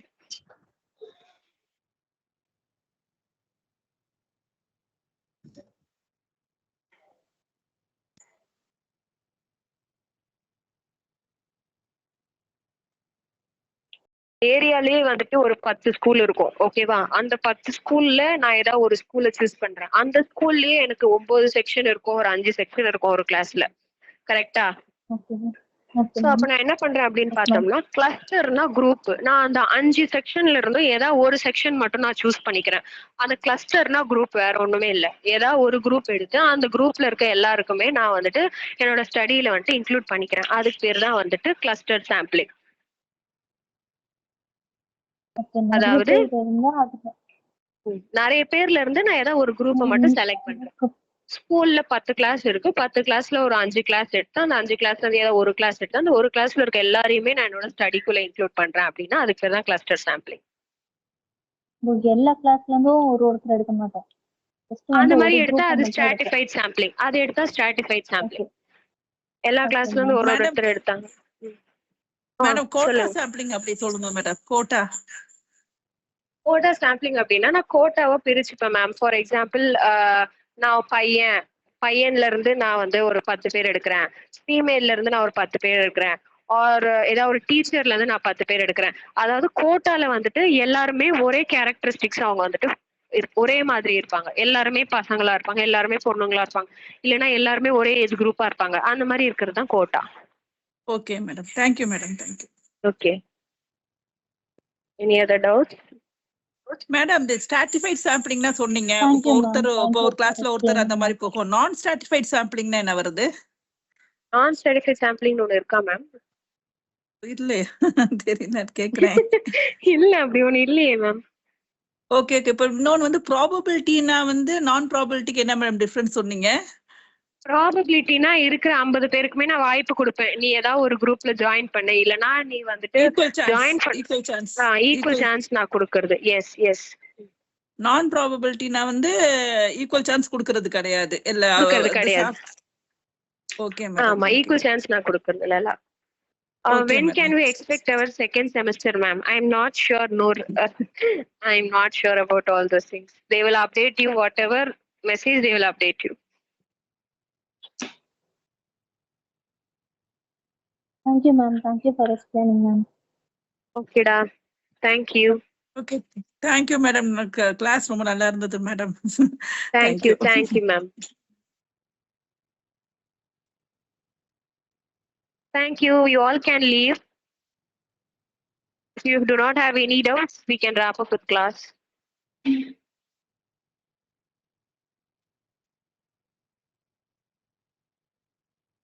Thank you, ma'am. Thank you. Yes, ma'am. Okay, thank you.